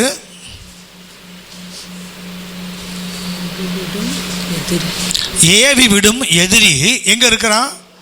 அதிகாரத்தில். அதிகாரத்தில் இருக்கிறவன் யாரு? அவன் தானா செய்ய மாட்டான், ஏவி விட்டு வேடிக்கை பார்த்து உட்கார்ந்துருப்பான். அதுதான் எஸ்தரின் காலம். இப்படிப்பட்ட காலத்துக்கு நீ பிரயோஜனமாக இருக்க முடியும், ராஜமேனை கிடைத்திருக்கலாமே. எப்படிப்பட்ட காலம்? ஏவி விடக்கூடிய ஆமான் எங்க இருக்கிறான்? அதிகாரத்தில் உட்கார்ந்துருக்கிறான். அகஸ்வராஜாவுக்கு பக்கத்தில் உட்கார்ந்துருக்கிறான். 3 இரண்டாவதாக 6ஆம் அதிகாரம் 6ஆம் வசனம், 3ஆம் அதிகாரம் 8ஆம் வசனம் 2 பார்த்தீங்கன்னா, தேவ ஜனங்கள் ஆபத்தில்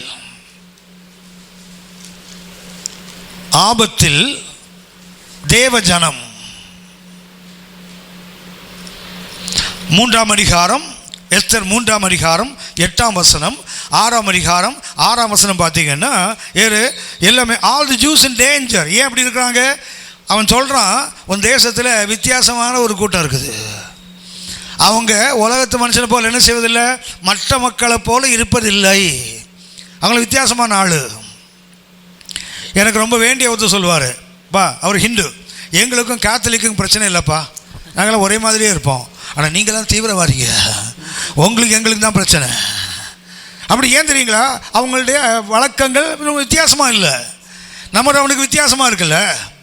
எல்லாவனும் செத்தா அழுவா, நம்ம உட்காந்து சந்தோஷம் போதும் கைத்திட்டு இருப்போம். இல்லை கடுப்படிக்க தானே செய்யும். என்னடா எல்லாவனும் செத்தா அழுவா, இவனடா செத்தா ஆடு வெட்டி பிரியாணி போடுறான், இவனுக்கு தோத்திர கோட்டன் போடுறான், அவனுக்கு புரியாது இல்லை அது. ஏன் இவனோட விகல்பமான ஜனம் சொல்கிறான் அவன். 3:8 6:6 பார்த்தீங்கன்னா இவன் யார்? அவன் சொல்கிறான் ஆபத்தில் தேவை. ஏன்? வித்தியாசமான வழக்கங்கள் இருந்ததுனால எல்லாரையுமே நாம வாழ்ந்து கொண்டு நமக்கு பிரச்சனை இல்லை. எப்போ நம்ம வேதத்தின்படி நிற்க ஆரம்பிக்கிறோமோ அப்போ பிரச்சனை தானே. 3ஆவதாக அது எப்படிப்பட்ட காலம் பாருங்க, உணர்ச்சிகளுக்கு அடிமைப்படுகின்ற அரசன். அந்த ராஜா எப்படிப்பட்டவன்? 1ஆம் அதிகாரம் 12ஆம் வசனம், 1ஆம் அதிகாரம் எஸ்தர், எல்லாமே எஸ்தர் தான். எஸ்தர் 1ஆம் அதிகாரம் 12ஆம் வசனம், எஸ்தர் 1ஆம் அதிகாரம் வாசி சொல்லிட்டே போகிறேன், நேரம் இல்லை நமக்கு. எஸ்தர் 1ஆம் அதிகாரம் 12ஆம் வசனம், எஸ்தர் 1ஆம் அதிகாரம் 21ஆம் வசனம், 2ஆம் அதிகாரம் 1ஆம் வசனம். இந்த 3 வசனம் பார்த்தீங்கன்னா அதிகாரத்தில் இருக்க எப்படி இருக்கிறான்? உணர்ச்சி வசப்படுறவன்.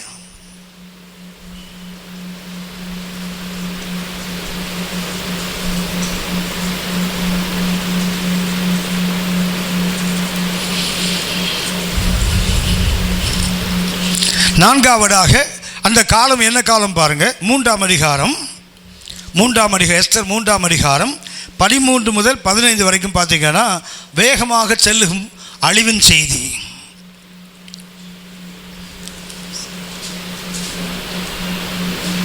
வேகமாக செல்லும் அழிவின் செய்தி. 3ஆம் அதிகாரம் 13 முதல் 15 வரைக்கும் பார்த்தீங்கன்னா இந்த செய்தி எப்படி போயிட்டு இருக்குது? அழிக்கின்ற 107 வேகமாக போயிட்டு இருக்குது.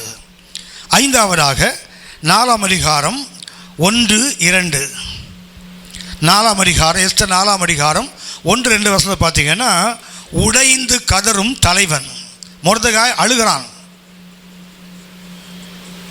உடைந்து கதறும் தலைவன். சட்டையை கிழித்து கொண்டு சாம்பலை போட்டுக்கொண்டு அரண்மனை வரைக்கும் கதறி கூப்பாடு போட்டுக்கொண்டு வருகின்ற ஒரு ஆவிக்குரிய தலைவன். ஆறாவதாக உருக்குலைந்து கிடைக்கும் தேவ ஜனம். 4ஆம் அதிகாரம் 3ஆம் வசனம் பார்த்தீங்கன்னா, இந்த செய்தி எங்கெல்லாம் போயிட்டோ எல்லா இடங்களும் தேவஜனங்களும் பண்ணுறாங்க, அழுகிறார்கள், உபவாசிக்கிறார்கள், உடைந்து உருக்குலைந்து போய் கிடைக்கிறான். 4ஆம் அதிகாரம் 3ஆம் வசனத்தை பார்த்தீங்கன்னா, உருக்குலைந்து போன தேவஜனம்.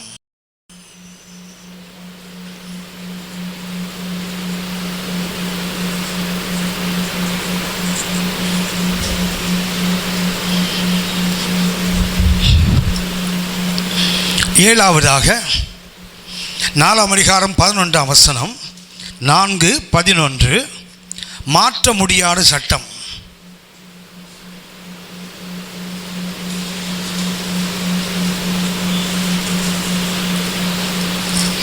இதுதான் அந்த காலம்.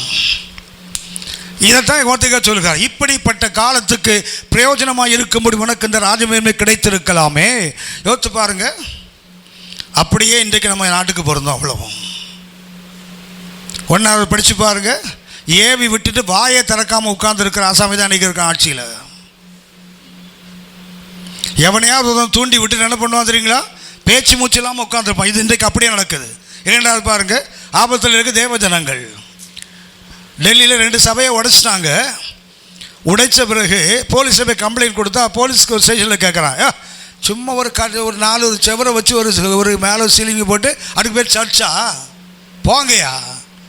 சர்ச்சுன்னா மேலே கோபுரம் இருக்க வேண்டாம், சிலுவை இருக்க வேண்டாம், பெரிய கட்டணம் இருக்க வேண்டாம், சும்மா 4 பக்கம் செவரை வச்சுட்டு செங்கலை வச்சு கட்டிட்டு அது சர்ச்சை இடிச்சுட்டான கம்ப்ளைண்ட். போங்கய்யா. அதை எஃப்ஐஆர் கூட பண்ண மாட்டேங்கிறாங்க நாட்டில். ஒத்து பாருங்க, ஆபத்தில் தேவஜனம். 3ஆவது பாருங்க, உணர்ச்சிகளுக்கு தான் அன்றைக்கி அடிமை. ஆளுகிற அரசன் எங்கே இருக்கிறான் அன்றைக்கி? யார் சொன்னாலும் கை போகாமல் ஆடுவான் அவன். திடீர்னு எமோஷனல் ஆவான், திடீர்னு காணாமல் போயிடுவான். அதனால் பாருங்கள், அழிக்கின்ற செய்தி ரொம்ப ஃபாஸ்ட்டாக வந்துட்டுருக்கு. நீங்கள் நானும் ஒரு மிஷினரி அனுப்புகிறேன், அவன் 100 மிஷினரி அனுப்புகிற காலம் இன்றைக்கு. நாம் என்ன செய்வோமோ ஆவிக்கிறோம், அது காட்டிலும் 2 மடங்கு வேகமாக செய்கிற காலம் இன்றைக்கு. நம்ம தான் விபிஎஸ் நடத்த நினைக்கிறீங்களோ? நம்மை காட்டிலும் அவன் வேகமாக இந்த மே மாதத்தில் அவங்க மரத்தை பரப்புறதுக்கு நிறைய வாலிபர்கள் எழுப்புறான் அன்றைக்கு. 5ஆவது பாருங்கள், உடைந்து கதறும் தலைவர்கள் உண்டு, ஆனால் அவெல்லாம் வெளியே தெரியவும் மாட்டான். அந்த சினிமாக்காரமாக ட்ரெஸ் போட்டு சுற்றுறான்னு அவன் தான் நமக்கு தெரியும். இன்றைக்கி ஜனங்களுக்காக உடைந்து கதறான் பார்த்தீங்களா தலைவர்கள், அவன் யாருன்னு எனக்கு நிறைய பேருக்கு தெரியுதில்லை. ஆத்தும பாரத்தோடு அலும்பு புலகத்தை தலைவன் தேசத்தில் இருக்காங்க, ஆனால் யாருக்கும் தெரியாது. இந்த சினிமாக்காரவர் வேஷம் போட்டு மேலே நிற்கிறான் பார்த்தீங்களா, அவர்கள் தான் இன்றைக்கி உயர்த்தப்பட்டிருக்க கதை. அந்த கோபுரத்தை தான் மேலே நிற்கிற பொம்மை மாதிரி நிறைய பேர் நிற்கிறான் அன்றைக்கி. அடுத்து யோசிச்சு பாருங்கள், உருக்குலைந்து போன எனக்கு என்ன ஆகுமோ தெரியாது, அடுத்து என்ன சம்பவிக்கும் தெரியாது. அதை காட்டிலும் முக்கியமானது மாற்ற முடியாத சட்டம். ராஜா பேரில் கையெழுத்து போட்டு கொடுத்தால் முடிஞ்சு போச்சு. இதைத்தான் அவன் சொல்கிறான், இப்படிப்பட்ட காலத்துக்கு பிரயோஜனமாக இருக்கும்படிக்கு உனக்கு இந்த ராஜமேன்மை கிடைத்திருக்கலாமே. அப்படின்னு கொஞ்சம் யோசித்து பாருங்கள். நீங்கள் நான் மீட்கப்பட்ட நோக்கம் இன்றைக்கி நம்ம சுற்றி தானே நடந்துட்டுருக்குது.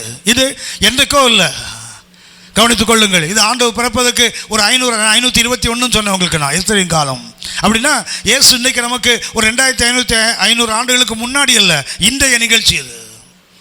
இன்றைக்கு நாம் சந்திக்கின்ற பிரச்சனைகள் கொஞ்சம் வீட்டில் உட்காந்து யோசித்து பாருங்கன்னு சொன்ன வசனத்தோடு நீங்கள் அதை படித்து பாருங்கள். அந்த காலத்தில் நம்ம எப்படி உணர்விட்டு போயிருக்கிறோம்? சபைகள் ஏன் உணர்விட்டு போய் கிடக்குது? ராஜமேன்மை பெற்று நான் ஏன் இன்னைக்கு இப்படி இருக்கிறேன்? அந்த உணர்வு நமக்கு இன்னும் வரலையே. ரட்சிக்கப்படியா? ரட்சிக்கப்பட்ட கையை தூக்கிட்டா போடுமா? இல்லையே. இப்படிப்பட்ட காலத்தில் அவன் தான் அவன் சேலஞ்ச் பண்ணுறான். இந்த காலத்தையும் மௌனமாக இருந்தால் ரட்சிப்பு வேற எங்கேருந்து வரும்? ஆனால் நீ உன் தகப்பன் விட அழிஞ்சு போயிடுவீங்க. தேவஜனமே கொஞ்சம் யோசிச்சு பாருங்க. இப்படிப்பட்ட காலம்தான் எஸ்தரும் மொர்தெகாயும் வாழ்ந்த காலம். இன்றைக்கு தான் அகஸ்டினும் மில்டனும் எபனேசரும் வாழ்ந்த காலம் இந்த காலம்தான். அப்படியான இந்த காலத்தை நம்ம என்ன செய்துட்ருக்குறோம்? ராஜமேன்மை பெற்று நம்ம இன்றைக்கி என்ன செய்கிறோம்? கொஞ்சம் சிந்தித்து பாருங்கள். நம்முடைய ஆவிக்குரிய வாழ்க்கை மாறி போயிடும், நம்முடைய சிந்தனை ஓட்டம் மாறி போயிடும்.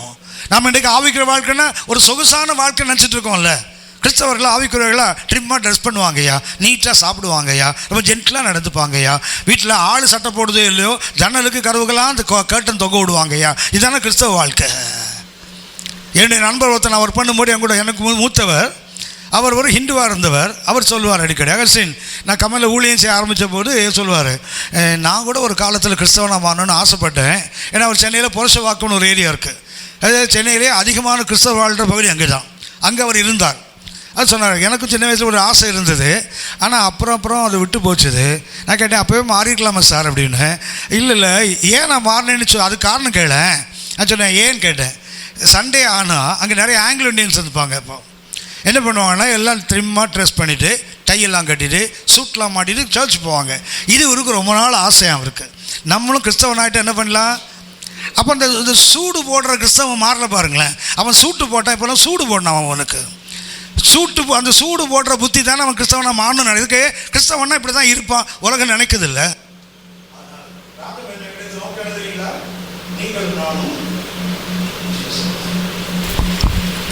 ஜீசஸ் இப்படிப்பட்ட காலத்துக்கு பிரயோஜனமாக இருக்கும்படி இந்த ராஜமேன்மை கிடைத்தால். சரி கவனிங்க, இப்படிப்பட்ட காலத்தில் வாழ்ந்துட்டு சூசான் நகரமே கலங்குகிறது. ஆனால் அந்த அம்மா ஹாயாக உட்காந்துருக்காங்க பாருங்களேன். அதாவது ராஜாவுக்கு இந்த பக்கத்தில் ஆமான், அந்த பக்கத்தில் எஸ்தர். இங்கிருந்து தான் சட்டம் போகிறது. அது அவளுக்கு தெரியல பாருங்களேன். எந்த அளவுக்கு உணர்வற்ற ஒரு வாழ்க்கை பாருங்கள் அவளுக்கு. எத்தனை கவனித்தோமே, எத்தனை மேன்மைகளை கர்த்தர் கொடுத்து ராஜமேன்மை அவளுக்கு கொடுத்துருந்தார். இதுக்கா சூசான் நகரமே கலங்குறது. நம்ம சும்மா உட்காந்துருக்கு பாருங்களேன். கொஞ்சம் நம்முடைய உத்தரவாதத்தை நம்ம திரும்ப யோசித்து பார்ப்போம். இது யாரோ ஒருத்தர் வந்து நம்ம உலுக்கி இப்படி செய்யும் சொல்லுவதற்கல்ல. நானே எழும்பணும், எனக்கு நாமே எழும்ப வேண்டும். எனக்கு இந்த ரட்சிப்பை கொடுத்தார். இவ்வளோ மகத்துவமான மேன்மை கர்த்தர் எதற்கு கொடுத்தார் அது நமக்கு தெரியணும்ல. அடுத்து நான் சில ராஜமேன்மை என்ன செய்யும் அல்லது என்ன செய்தது என்பதை சுட்டி காட்டுகிறேன். சரியா? 4 காரியங்களை சுட்டி காட்டுகிறேன். இந்த ராஜமேன்மை அவன் உணர்த்தப்பட்டாள். இப்படிப்பட்ட காலத்துக்கு பிரயோஜனம் பண்ணி ராஜமேன்மை கிடைத்ததுன்னு சொன்ன உடனே அவள் உணர்வடைந்தாள். உணர்வடைந்த போது என்ன செய்யும் என்பதை சுட்டி காட்டுகிறேன். 1 எஸ்தர் 4ஆம் அதிகாரம் 4ஆம் வசனம் வாசிங்க. எஸ்தர் 4ஆம் அதிகாரம் 4ஆம் வசனம். அப்பொழுது எஸ்தரின் தாதிமார்களும் அவளுடைய பிரதானிகளும் போய் அதை அவளுக்கு அறிவித்தார்கள். அதனாலே ராஜாத்தி மிகவும் துக்கப்பட்டு மொர்தெகாய் உடுத்திருந்த ரெட்டை எடுத்து போட்டு அவனை உடுத்து வைக்கிறதற்கு வஸ்திரங்களை அனுப்பினாள். அவனோ அவைகளை ஏற்றுக்கொள்ளாதிருந்தான். போதுமா? கவனிங்க, ராஜமேன்மை பெற்றவளுக்கு ஒரு செய்தி வருகிறது. உன்னுடைய தகப்பன் வஸ்திரங்களை கிழித்து கொண்டு சாம்பலை போட்டுக்கொண்டு உரத்த சத்தமாய் அழுது கொண்டு தெருக்களில் ஒரு பைத்தியக்கார மாதிரி கதறி கொண்டு போகிறான். இதை கேள்விப்பட்ட உடனே இந்த அம்மா ராஜாத்தி இல்லை, அவளுடைய தகப்பன் என்ன பண்ணுறான், சாம்பலை போட்டுட்டு கிறுக்க மாதிரி சுற்றுறான. அவளுக்கு என்ன செய்ய முடியல, அதை தாங்கி கொள்ள முடியலை. உடனே என்ன பண்ணுறா, அவனுடைய அந்த கிழிஞ்சு போன சட்டை இருக்குல்ல, அதை கழட்டிட்டு என்ன பண்ணுங்க, நல்ல சட்டை பளபளப்பாக 1/2 மணிலேருந்து கொடுக்குறா தெரியுங்களா. அப்படின்னா என்ன தெரியுங்களா, அவளுக்கு ஏன் இவன் இப்படி செய்கிறாங்கிறத அறிந்து கொள்ள முடியல. ஏன்டா சட்டையை கிழிச்சுன்னு தானே கேட்கணும். ஆனால் அவள் என்ன பண்ணுறா, மேலே ஒரு சட்டையை போட விரும்புகிறாளே தவிர சட்டை கிழிக்கப்பட்ட அந்த காரணத்தை உணரல பாருங்க. சாதிகள் போய் சொல்கிறாங்க, மொர்தெகாய் இந்த மாதிரி சட்டை கழிச்சுட்டு சாம்பலை போட்டு உரத்தசமாக கதறி கொண்டு அழுகிறார், சத்தம் சுற்றி கொண்டு இருக்கான்னு சொல்லும்போது அவள் என்ன பண்ணியிருக்கணும், ஏன்பா நீ அழுற, உனக்கு என்னப்பா நடந்தது. சரி, என்ன செய்யணும், பிரச்சனையினுடைய அந்த காரணத்தை அறியணுமே தவிர மேலே ஒரு சட்டையை போட்டு மூடுறான். இன்றைய ஆவிக்குரிய உலகம் என்ன பண்ணுது தெரியுங்களா, மேலே ஒரு சட்டையை போட்டு மேற்பூச்சா நாம் இன்றைக்கு வாழ கற்றுக்கொண்டோம். நம்ம இன்றைக்கி என்ன பண்ணுறோம் தெரியுங்களா, மேல்பூச்சி. சட்டை கிழிஞ்சு இருக்குது, என்ன பண்ணு, மேலே ஒரு சட்டையை போட்டால் சரியாயிடும்ல. உள்ள கிழிஞ்ச சட்டை, உள்ள போடப்பட்ட சாம்பல், அவன் அழுகை, அவன் சட்டையாக கிழிச்சான், இருதயத்தை அல்லவா கிழித்து கதறினான் அவன்.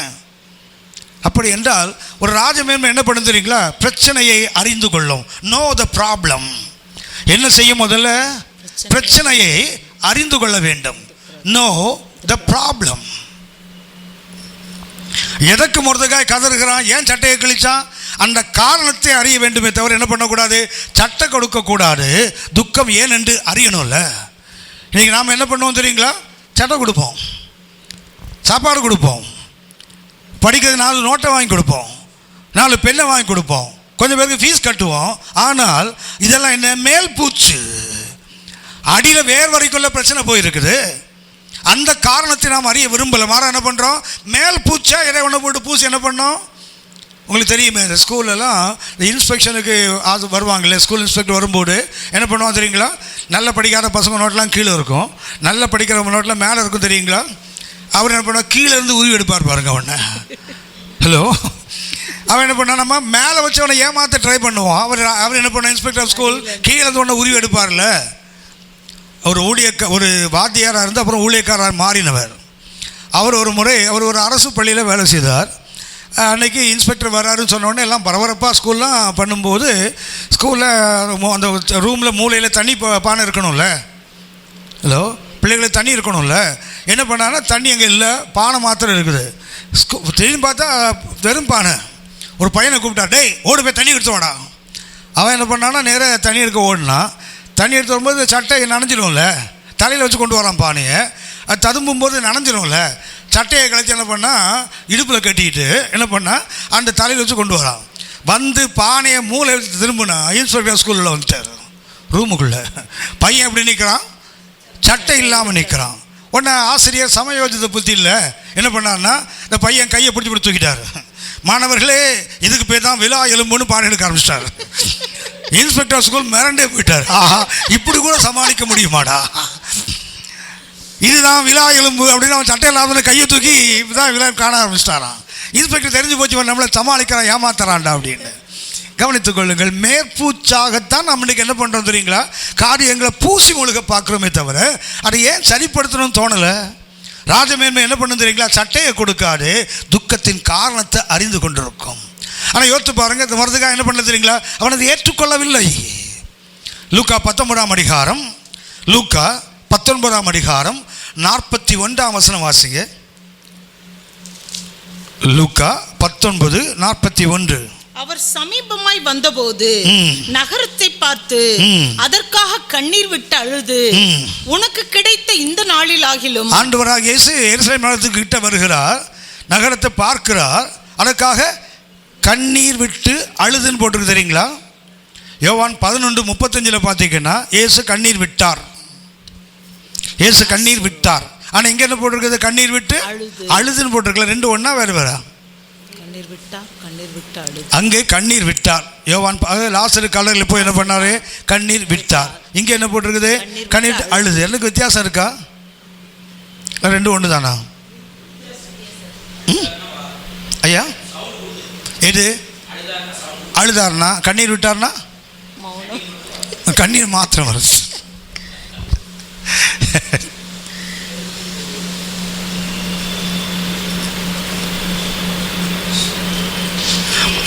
அந்த கண்ணீர் விட்டு அழுது என்பதுக்கு வேண்டிய கிரேக்க வார்த்தை கிளையோ.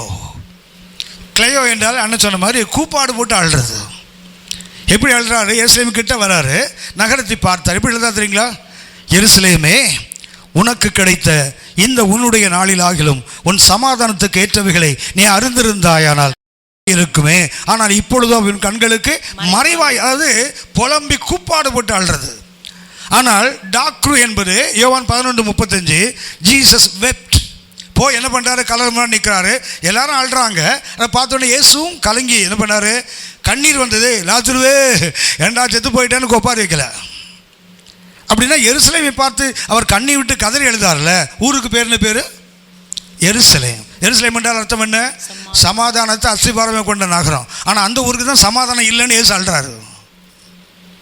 உனக்கு கிடைத்த இந்த நாளிலாகிலும் உன் சமாதானத்துக்கு ஏற்றவைகளை அறிந்திருந்தாயானால் நலமாயிருக்கும், அவைகள் இப்போது உன் கண்களுக்கு மறைவாக. சமாதானம் இல்லாமல் இல்லை, ஆனால் இவன் கண்ணுக்கு அது தெரியலை. அப்படின்னா ஆண்டவரே இன்னைக்கு நகரங்களை பார்த்து கதறி அழுகிறாரு, ஊழியர்களை பார்த்து சபைகளை பார்த்து கூப்பாடு போட்டு அழுறாரு. நம்முடைய செவிட்டு காதுகள் அந்த சத்தம் விழலையா? மொர்தெகாய் அழுது திரிகிறான். எஸ்தருக்கு அதை உணரக்கூடிய தன்மை இல்லையே. ராஜமேன்மை பெற்றவள் தான், அரண்மனை வாசியாகத்தான் இருக்கிறாள். 127 நாடுகளுக்கு அவள் ஏக சக்கரவர்த்தியுடைய மனைவியாக பட்டத்து ராணியாக உட்கார்ந்து இருக்கிறாள். ஆனால் வானத்தை பூமி உண்டாக்கி தேவனுக்கு மனவாட்டி நாம சொல்லிட்டு உட்கார்ந்துருக்கோம். இன்னைக்கு அவர் அழுகின்ற அந்த கூக்குரலுடைய சத்தம் நம்ம காடுகளில் கேட்கலையா? அவர் இன்னைக்கு ஒன்றும் கண்ணீர் விடலை, கதறி கூப்பாடு போடுறாரு. அழிந்து போகிற மக்களுக்காக, தேசத்துக்காக கதறி அழுகிறார். நம்ம தான் சத்தமே காதில் விழலையே. அப்படியானால் அந்த ராஜமேன்மை என்ன பண்ண தெரியுங்களா, will try to know the problem. பிரச்சனையை பார்த்தீங்கன்னா நிறைய விஷயங்களுக்கு பிரச்சனைக்கு மேலே ஒன்று இருக்கும், பிரச்சனைக்கு கீழே ஒன்று இருக்கும். ஸோ இது தரைமட்டம் என்றால், இது கிரவுண்ட் லெவல்னா, ஒரு மரம் இருக்குல்ல, இந்த மரத்தில் என்ன இருக்குது, ஸோ ஒரு மாங்காய் தொங்குதுன்னு வச்சுக்கிங்களேன். இதுவா மாங்கான்னு கேட்காதீங்க, சரியா? ஒரு மாங்காய் தொங்குதுப்போ. இங்கே என்ன இருக்குது? ஒரு ஃப்ரூட் இருக்குதா? அது எதை காட்டுகிறது? இது மாமரம் என்று காட்டுகிறது. ஐயா, மரத்தின் தன்மையை காட்டல, இங்கே கீழே வேறு இருக்குதுன்னு காட்டுது. Hello, if there is a fruit, there must be a root மா இங்கிலீஷ்காரன். வேறு இருந்தால் தான் என்ன வரும்? நாம் இன்னைக்கு பிரச்சனை இதை மாத்திரம் தான் பார்க்குறோம், இதை பார்க்குறதே இல்லை. ஐஸ்பர்க் கேள்விப்பட்டிருக்கீங்களா? ஐஸ்பர்க், ஒரு ஐஸ்கிரீம் கூட அந்த பேரில் இருக்கு, ஐஸ்பர்க்.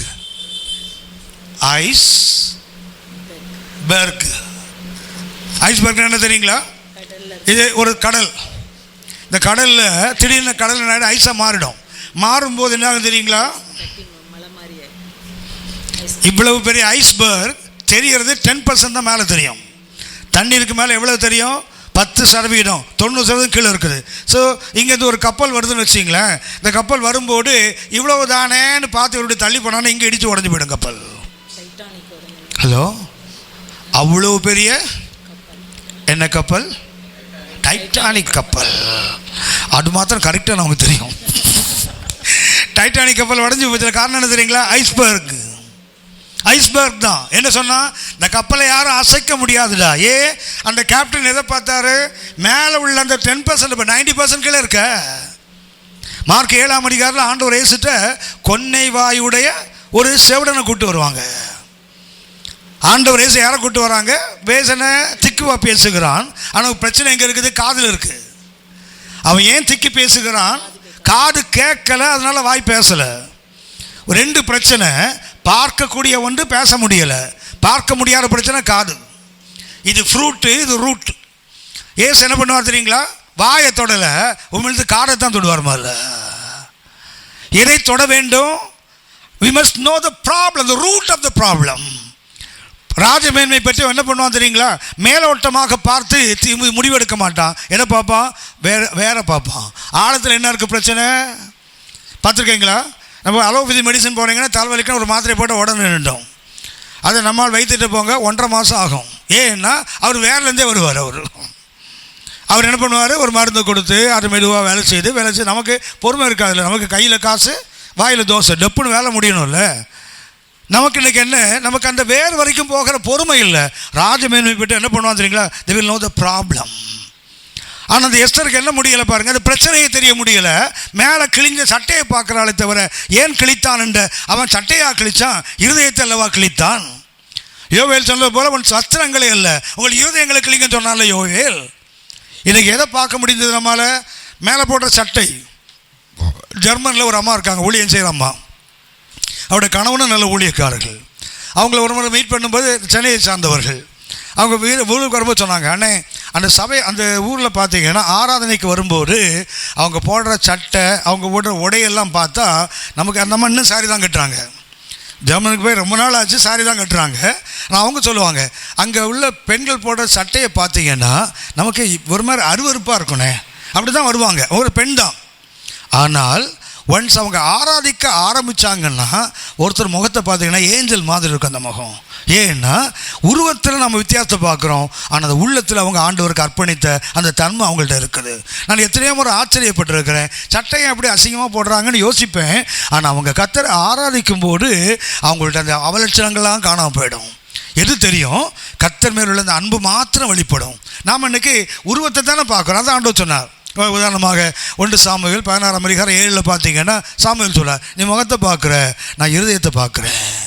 அப்படின்னா ராஜமேன்மை பெற்று என்ன பண்ணுவான் தெரியுங்களா? they will try to know the problem, பிரச்சனையின் ஆழத்தை. அடுத்தது எஸ்தர் 4ஆம் அதிகாரம் 16-17 வசனங்களில் பார்த்தீங்கன்னு சொன்னால் ஃபெலோஷிப், ஐக்கியம். முதல்ல என்ன பண்ணுறாங்க? know the problem. ரெண்டாவதாக 4ஆம் அதிகாரம் 16-17 வசனங்களை வாசிங்க. நீ போய்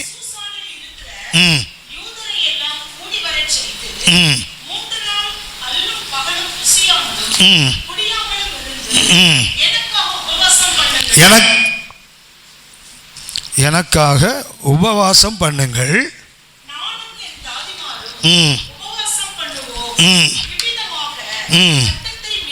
ராஜாவினிடத்தில் பிரவேசிப்பேன்.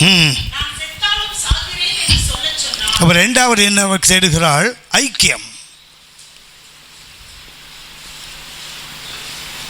ஃபெலோஷிப். ராஜமேன்மையை பெற்றவர்கள் என்ன செய்வாங்க? அவர்கள் ஐக்கியத்தை நாடுவார்கள். அதை நினைச்ச முடியாது. நான் ஒரு பெரிய சந்திரனாக்கும் சந்திரனாக்கும் வானத்தை வில்லா அப்படிலாம் பேச மாட்டேன். என்ன பண்ணுவோம் தெரியுங்களா? மற்ற தேவ ஜனங்களை தங்களோடு இணைத்துக் கொள்வார்கள். ஆவிக்குரிய உலகம் இன்னைக்கு வரைக்கும் பார்த்தீங்கன்னா கர்த்தருக்காக பெரிய காரியங்களை செய்ய முடியாமல் போனது காரணம் தெரியுங்களா? நானே ராஜா, நானே மந்திரி, நானே எல்லாம். என்றைக்கு சபைகள் ஒருமனப்படுகிறதோ, என்றைக்கு ஊழியர்கள் ஒருமனப்படுகிறார்களோ, என்றைக்கு தேவ ஜனங்கள் ஒருவொருத்தர் ஐக்கியப்படுகிறார்களோ, அன்றைக்குத்தான் நீங்கள் நானும் ராஜமேன்மை பெற்றவன் அர்த்தம். ராஜமேன்மை பெற்றோம் என்று சொல்லிக்கொண்டு இன்னொரு ஊழியத்தை செய்கிற கொஞ்சம் வளர்ந்தா வேற வெண்ணி ஊற்றத்தானே நமக்கு தோணுது. நம்ம விட அவன் பெரிய ஆள் ஆகிடுவானோங்கிற ஒரு ஆத்திரம் தானே நமக்கு வருது. வெளியே காட்டுவதில்லை, ஆனால் உள்ள நமக்கு அந்த ஆத்திரம் இருக்குதானே செய்யுது. காரணம் என்ன தெரியுங்களா? we don't have the fellowship. சங்கீதம் 133 பைபிளில் மொத்தம் 3 வசனம் தான் பைபிளில் இருக்கிற உள்ளத்தில் எழுதப்பட வேண்டும். இதோ சகோதரர் ஒருமித்து வாசம் செய்வது எத்தனை துன்பமும் எத்தனை வேதனையுமா இருக்கிறது. அது ஆரோனின் சரசில் வெட்டப்பட்டு அவன் தாடி வழியாய் விழுந்து அவன் அங்கேயே அரித்த ஆசிடை போல இருக்கிறது. அப்படி தானே இருக்கு பைபிளில்? அப்படி இல்லையா? நிறைய பேர் பைபிள் அப்படித்தாம்மா இருக்கு. இன்னைக்கு சகோதரர் ஒருமித்து வாசம் பண்ண முடியல.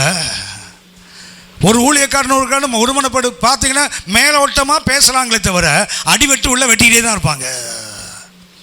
மேலோட்டமாக அன்பு காட்டுவார்களே தவிர உள்ளத்தில் நான் உங்கள் வளர்ச்சியை பார்த்து ஒரு பொறாமையோடு தான் பார்த்துட்டு இருப்பாங்க. ஏனென்றால் அது தவிர்க்க முடியல. எனக்கு எங்கே கர்த்தர் ஆசீர்வாத ஜீவனை கட்டிடுவார் தெரியுங்களா? எங்கே சகோதரர் ஒருமித்து வாசம் பண்ணுறாரோ அங்கே தான்.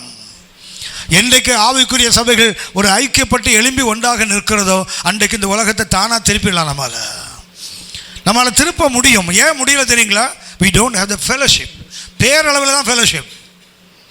1 யோவான் 1ஆம் அதிகாரம் 3-4 வசனத்தை பார்த்தீங்கன்னா பரிசுத்த யோவான் சொல்றார், எங்கள் ஐக்கியம் பிதாவோடும் அவருடைய குமாரன் இயேசுவோடும் இருக்குது, நீங்களும் எங்களோடு ஐக்கியம் உள்ளவர்களாக வேண்டும் என்று நான் உங்களுக்கு எழுதுகிறேன். நம்ம ஐக்கியம் யாரோடு இருக்கணும்? அப்பாவோடு இருக்கணும். அப்பாவோடு இருந்தால் நம்மால் மற்ற சகோதரனும் சகோதரன் நம்மால் இருக்க முடியும். ஆனால் இருக்க முடியலையே. 3ஆவதாக கொண்டு சொல்லுகிறேன். 4:16 வாசிங்க. 4:16. நீர் போய் சூசானில் இருக்கிற யூதரை எல்லாம் கூடி வரச் செய்து 3 நாள் அல்லும் பகலும் புசியாமலும் குடியாமலும் இருந்து எனக்காக உபவாசம் பண்ணுங்கள், நானும் என் தாதிமாரும் உபவாசம் பண்ணுவோம். இவ்விதமாக சட்டத்தை மீறி ராஜாவினிடத்தில் பிரவேசிப்பேன், நான் செத்தாலும் சாகிறேன் என்று சொல்லச் சொன்னாள். 3வது அந்த ராஜாவினை பெற்று என்ன பண்ணுவாங்க தெரியுங்களா? அவங்கள்ட்ட இருப்பது என்ன? உபவாசம். உங்களுக்கு தெரியும் உபவாசம் என்றால் என்ன? உபவாசம் என்றால் உபவாசம், அடிஷனல் டுவெல்லிங். உபவாசம் என்றால் வசித்தல், உபவாசம் என்றால் எக்ஸ்ட்ராவாக இருப்பது. தலைவருக்கு உப தலைவர் மாதிரி வாசத்துக்கு ஆகமத்துக்கு உப ஆகமம் இருக்குல்ல, இருக்கா? உப ஆகமம் என்ன? அடிஷனல் லா, உப ஆகமம். எப்போது நம்ம கர்த்தரோடு தானே இருக்கிறோம், ஆனால் உபவாசிக்கும் போது எக்ஸ்ட்ராவாக கர்த்தரோடு இருக்கிறோம். உபவாசம் எப்போதும் கர்த்தர் நம்மோடு இருக்கிறார், நாம் கர்த்தரோடு இருக்கிற உணர்வு நமக்கு இருக்குது. ஆனால் உபவாசிக்கும் போது என்ன தெரியுங்களா? நாம் எக்ஸ்ட்ராவாக கர்த்தரோடு இருக்கிறோம், அடிஷனலாக என்ன பண்ணுறோம்? டுவெல் பண்ணுறோம். 5ஆம் அதிகாரம் 1ஆம் வசனம் வாசிங்க. 5:1. 3ஆம் நாளிலே எஸ்தர் ராஜ வஸ்திரம் தரித்து கொண்டு ராஜா அரண்மனையின் உள்முற்றத்தில் ராஜா கொலுவிருக்கும் ஸ்தானத்துக்கு எதிராக வந்து நின்றாள். வஸ்தி அழைக்கப்பட்ட போதே வரல, இவ அழைக்கப்படாமல் இப்போ முன்னாடி நிற்கிறா பாருங்க. அந்த ஃபாஸ்டிங் என்ன பண்ணுது? நீங்கள் அறிந்திருப்பீர்கள், வீட்டில் போய் கவனிச்சு பாருங்கள். எஸ்தரை 2 விதமான உபவாசம் இருக்கும். அதில் ஒன்று என்ன? மொர்தெகாயின் உபவாசம். அவர் என்ன பண்ணார்? உபவாசம் பண்ணி சாம்பலை தலையில் போட்டு வஸ்திரத்தை கிழித்து கொண்டு உரத்த சத்தம் விட்டு கொண்டு எது வரைக்கும் போனார்? அரண்மனை முற்றம் வரைக்கும் போனான், வாசல் வரைக்கும் போனான். ஆனால் அதுக்குள்ளே அவனை அனுமதிக்கலை. காரணம் என்ன? வஸ்திரத்தை கிழிச்சிட்டு யாரும் ராஜம் வந்து போகக்கூடாது. ஸோ இது ஒரு உபவாசம். எஸ்தரோட உபவாசம் என்ன? உபவாசம் பண்ணுறா. ஆனால் என்ன பண்ணுறா? 3ஆம் நாளில் ராஜ வஸ்திரம் போடுறான், அது கிழிஞ்ச சட்டை. இது என்ன பண்ணுறது? அவள் எஸ்தரோடது அந்தரங்கமானது. அதை என்ன பண்ணி தெரியுங்களா, ராஜாவின் சிங்காசனத்துக்கிட்ட கொண்டு போயிட்டல. வெளியரங்கமான உபவாசம் தெருவில் நிறுத்திட்டு அரண்மனை வாசலில் நின்றுட்டான். ஆனால் அந்தரங்க உபவாசம் எங்கே கொண்டு போயிட்டு ராஜா முன்னாடி கொண்டு போய் நிறுத்தி தெரியுங்களா. 5:2 வாத்து பாருங்க. 5:2 ராஜா ராஜஸ்திரீயாகிய எஸ்தர் முற்றத்தில் நிற்கிறதை கண்டபோது, கவனித்துக் கொள்ளுங்க, கண்டபோதுன்னு மாத்திரம் தெரியுங்களா. இதை நீங்கள் அறிந்திருப்பீர்கள். ஜோசிஃபஸ் என்று ஒரு வரலாற்று ஆசிரியர் இருக்கிறான். ஜோசிஃபஸ் என்பது ஒரு யூத வரலாற்று ஆசிரியர். அவன் எழுதுகிறான்.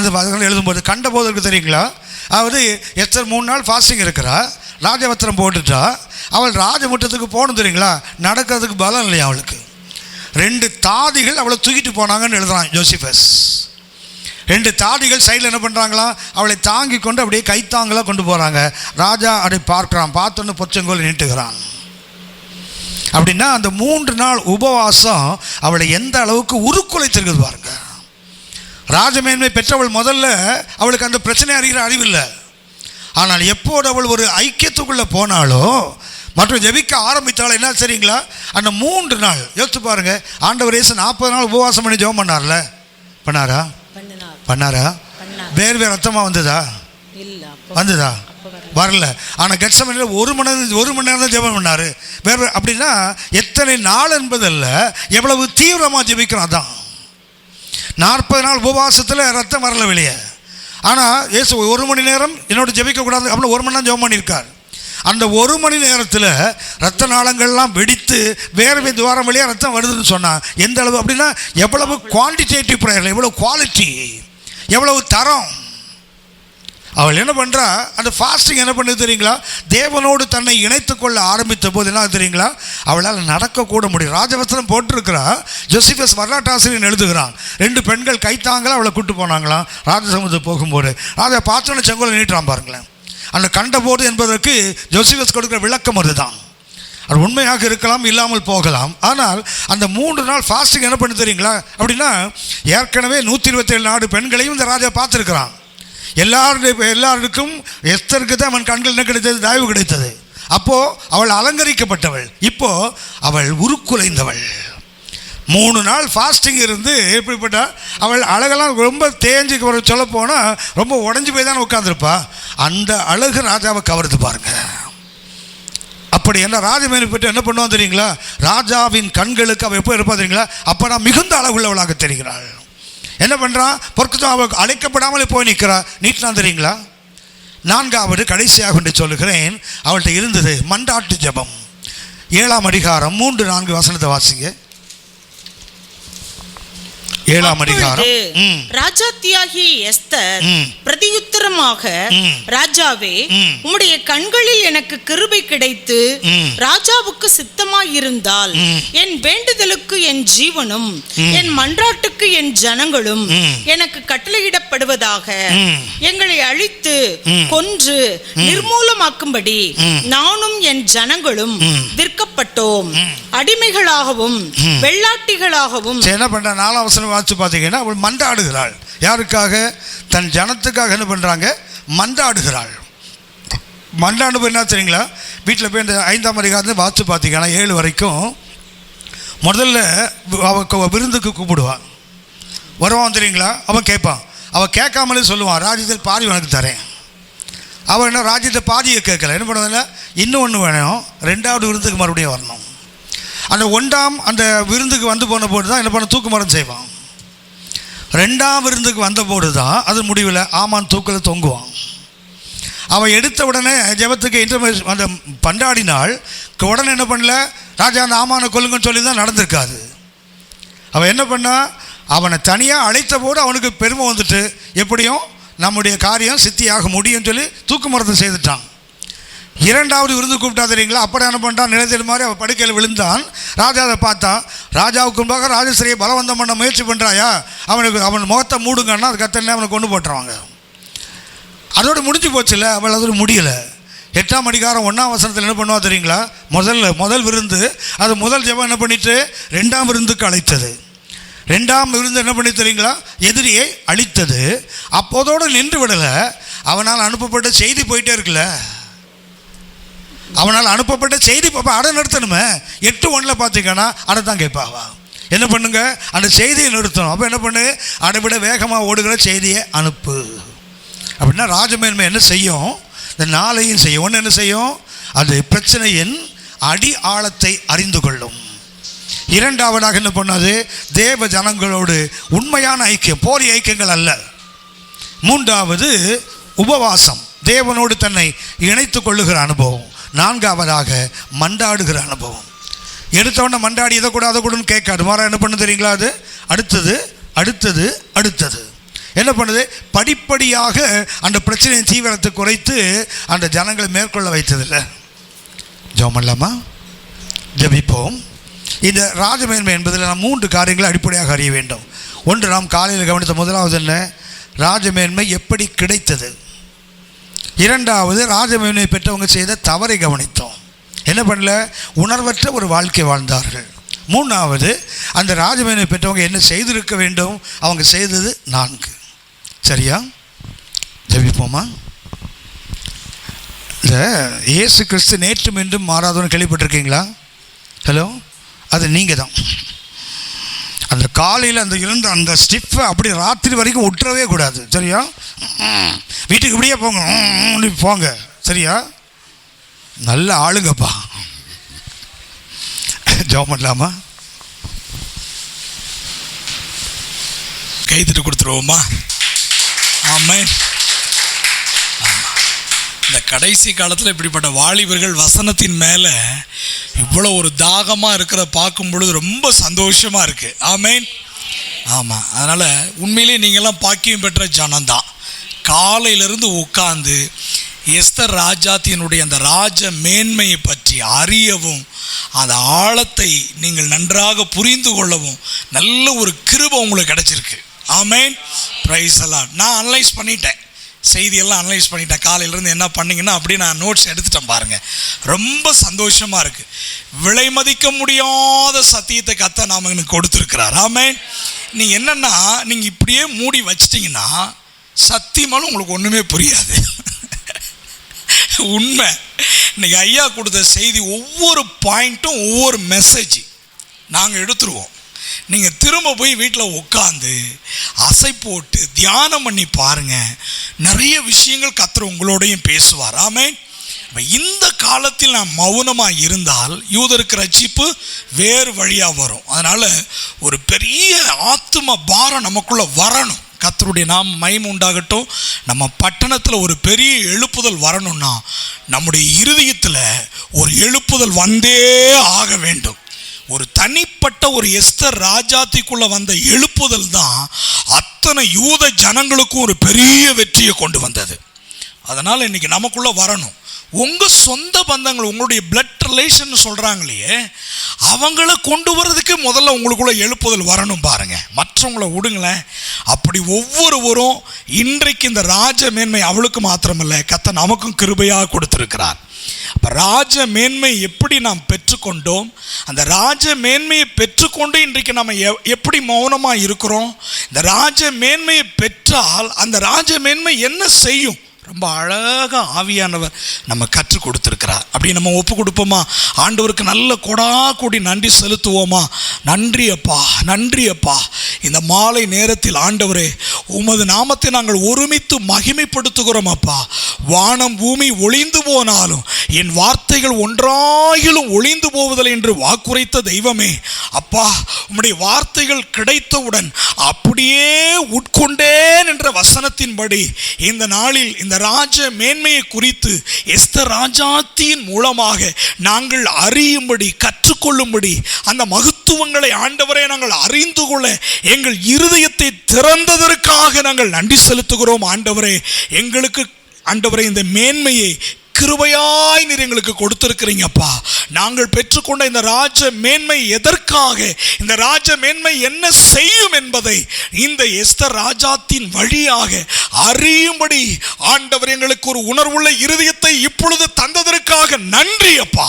இந்த சத்தியத்தை நாங்கள் கேட்கிறவர்களாய் மாத்திரம் அல்ல ஐயா, யாக்கோபு 1:22 அப்படியே எங்கள் வாழ்க்கையில் அபியாசப்படுத்த கர்த்தர் உதவி செய்வீராக. ஆண்டவரே, ஒரு தனி கண்ணீ ஆண்டவரை ஒரு பெண்மணி எழும்பி ஆண்டவரை யூத குலத்துக்கு ஒரு எழுப்புதலை கொண்டு வர முடியுமேயானார் இந்த அறைக்குள் ஆண்டவரை ஒருவர் அல்ல அநேக தேவ பிள்ளைகள் இங்கு அமர்ந்திருக்கிறார்கள் ஐயா. எங்கள் பட்டணத்தில் இவர்களை கொண்டு ஒரு எழுப்புதல் வருவதாக. இந்த ராஜ மேன்மை நாங்கள் பெற்றுக்கொண்டது போல அநேகர் பெற்றுக்கொள்ள ஒவ்வொருவரும் தமது கரத்தில் கருவியாய் எடுத்து உபயோகப்படுத்துவீராக, பயன்படுத்துவீராக நாங்கள் ஜெபிக்கிறோம் அப்பா. இந்த நல்ல வாய்ப்பை இந்த நாளில் கிருபையா எங்களுக்கு தந்ததற்காக நன்றி அப்பா, நன்றி அப்பா. இந்த விடுமுறை நாட்களில் எத்தனையோ ஜனங்கள் இந்த நாட்களை விருதாவாய் கழித்து கொண்டிருக்க உமது பாதத்தில் காலை தொடங்கி இந்த மாலை வரைக்கும் ஆண்டவரே ஸ்தோத்திரம், உமது வார்த்தைகளை கேட்க ஆண்டவரே தியானிக்க மனமகிழ்ச்சியாய் இந்த நாள் முழுவதும் உமது பாதத்தில் தரித்திருக்க இந்த அன்பு பிள்ளைகளுக்கு உதவி செய்தீரே ஆண்டவரே ஸ்தோத்திரம். உமது மகா மேன்மை அந்த ஆசீர்வாதம், உன்னத ஆசீர்வாதம் இவர்களுக்கு பூரணமாய் கிடைப்பதாக நாங்கள் ஜெபிக்கிறோம் அப்பா.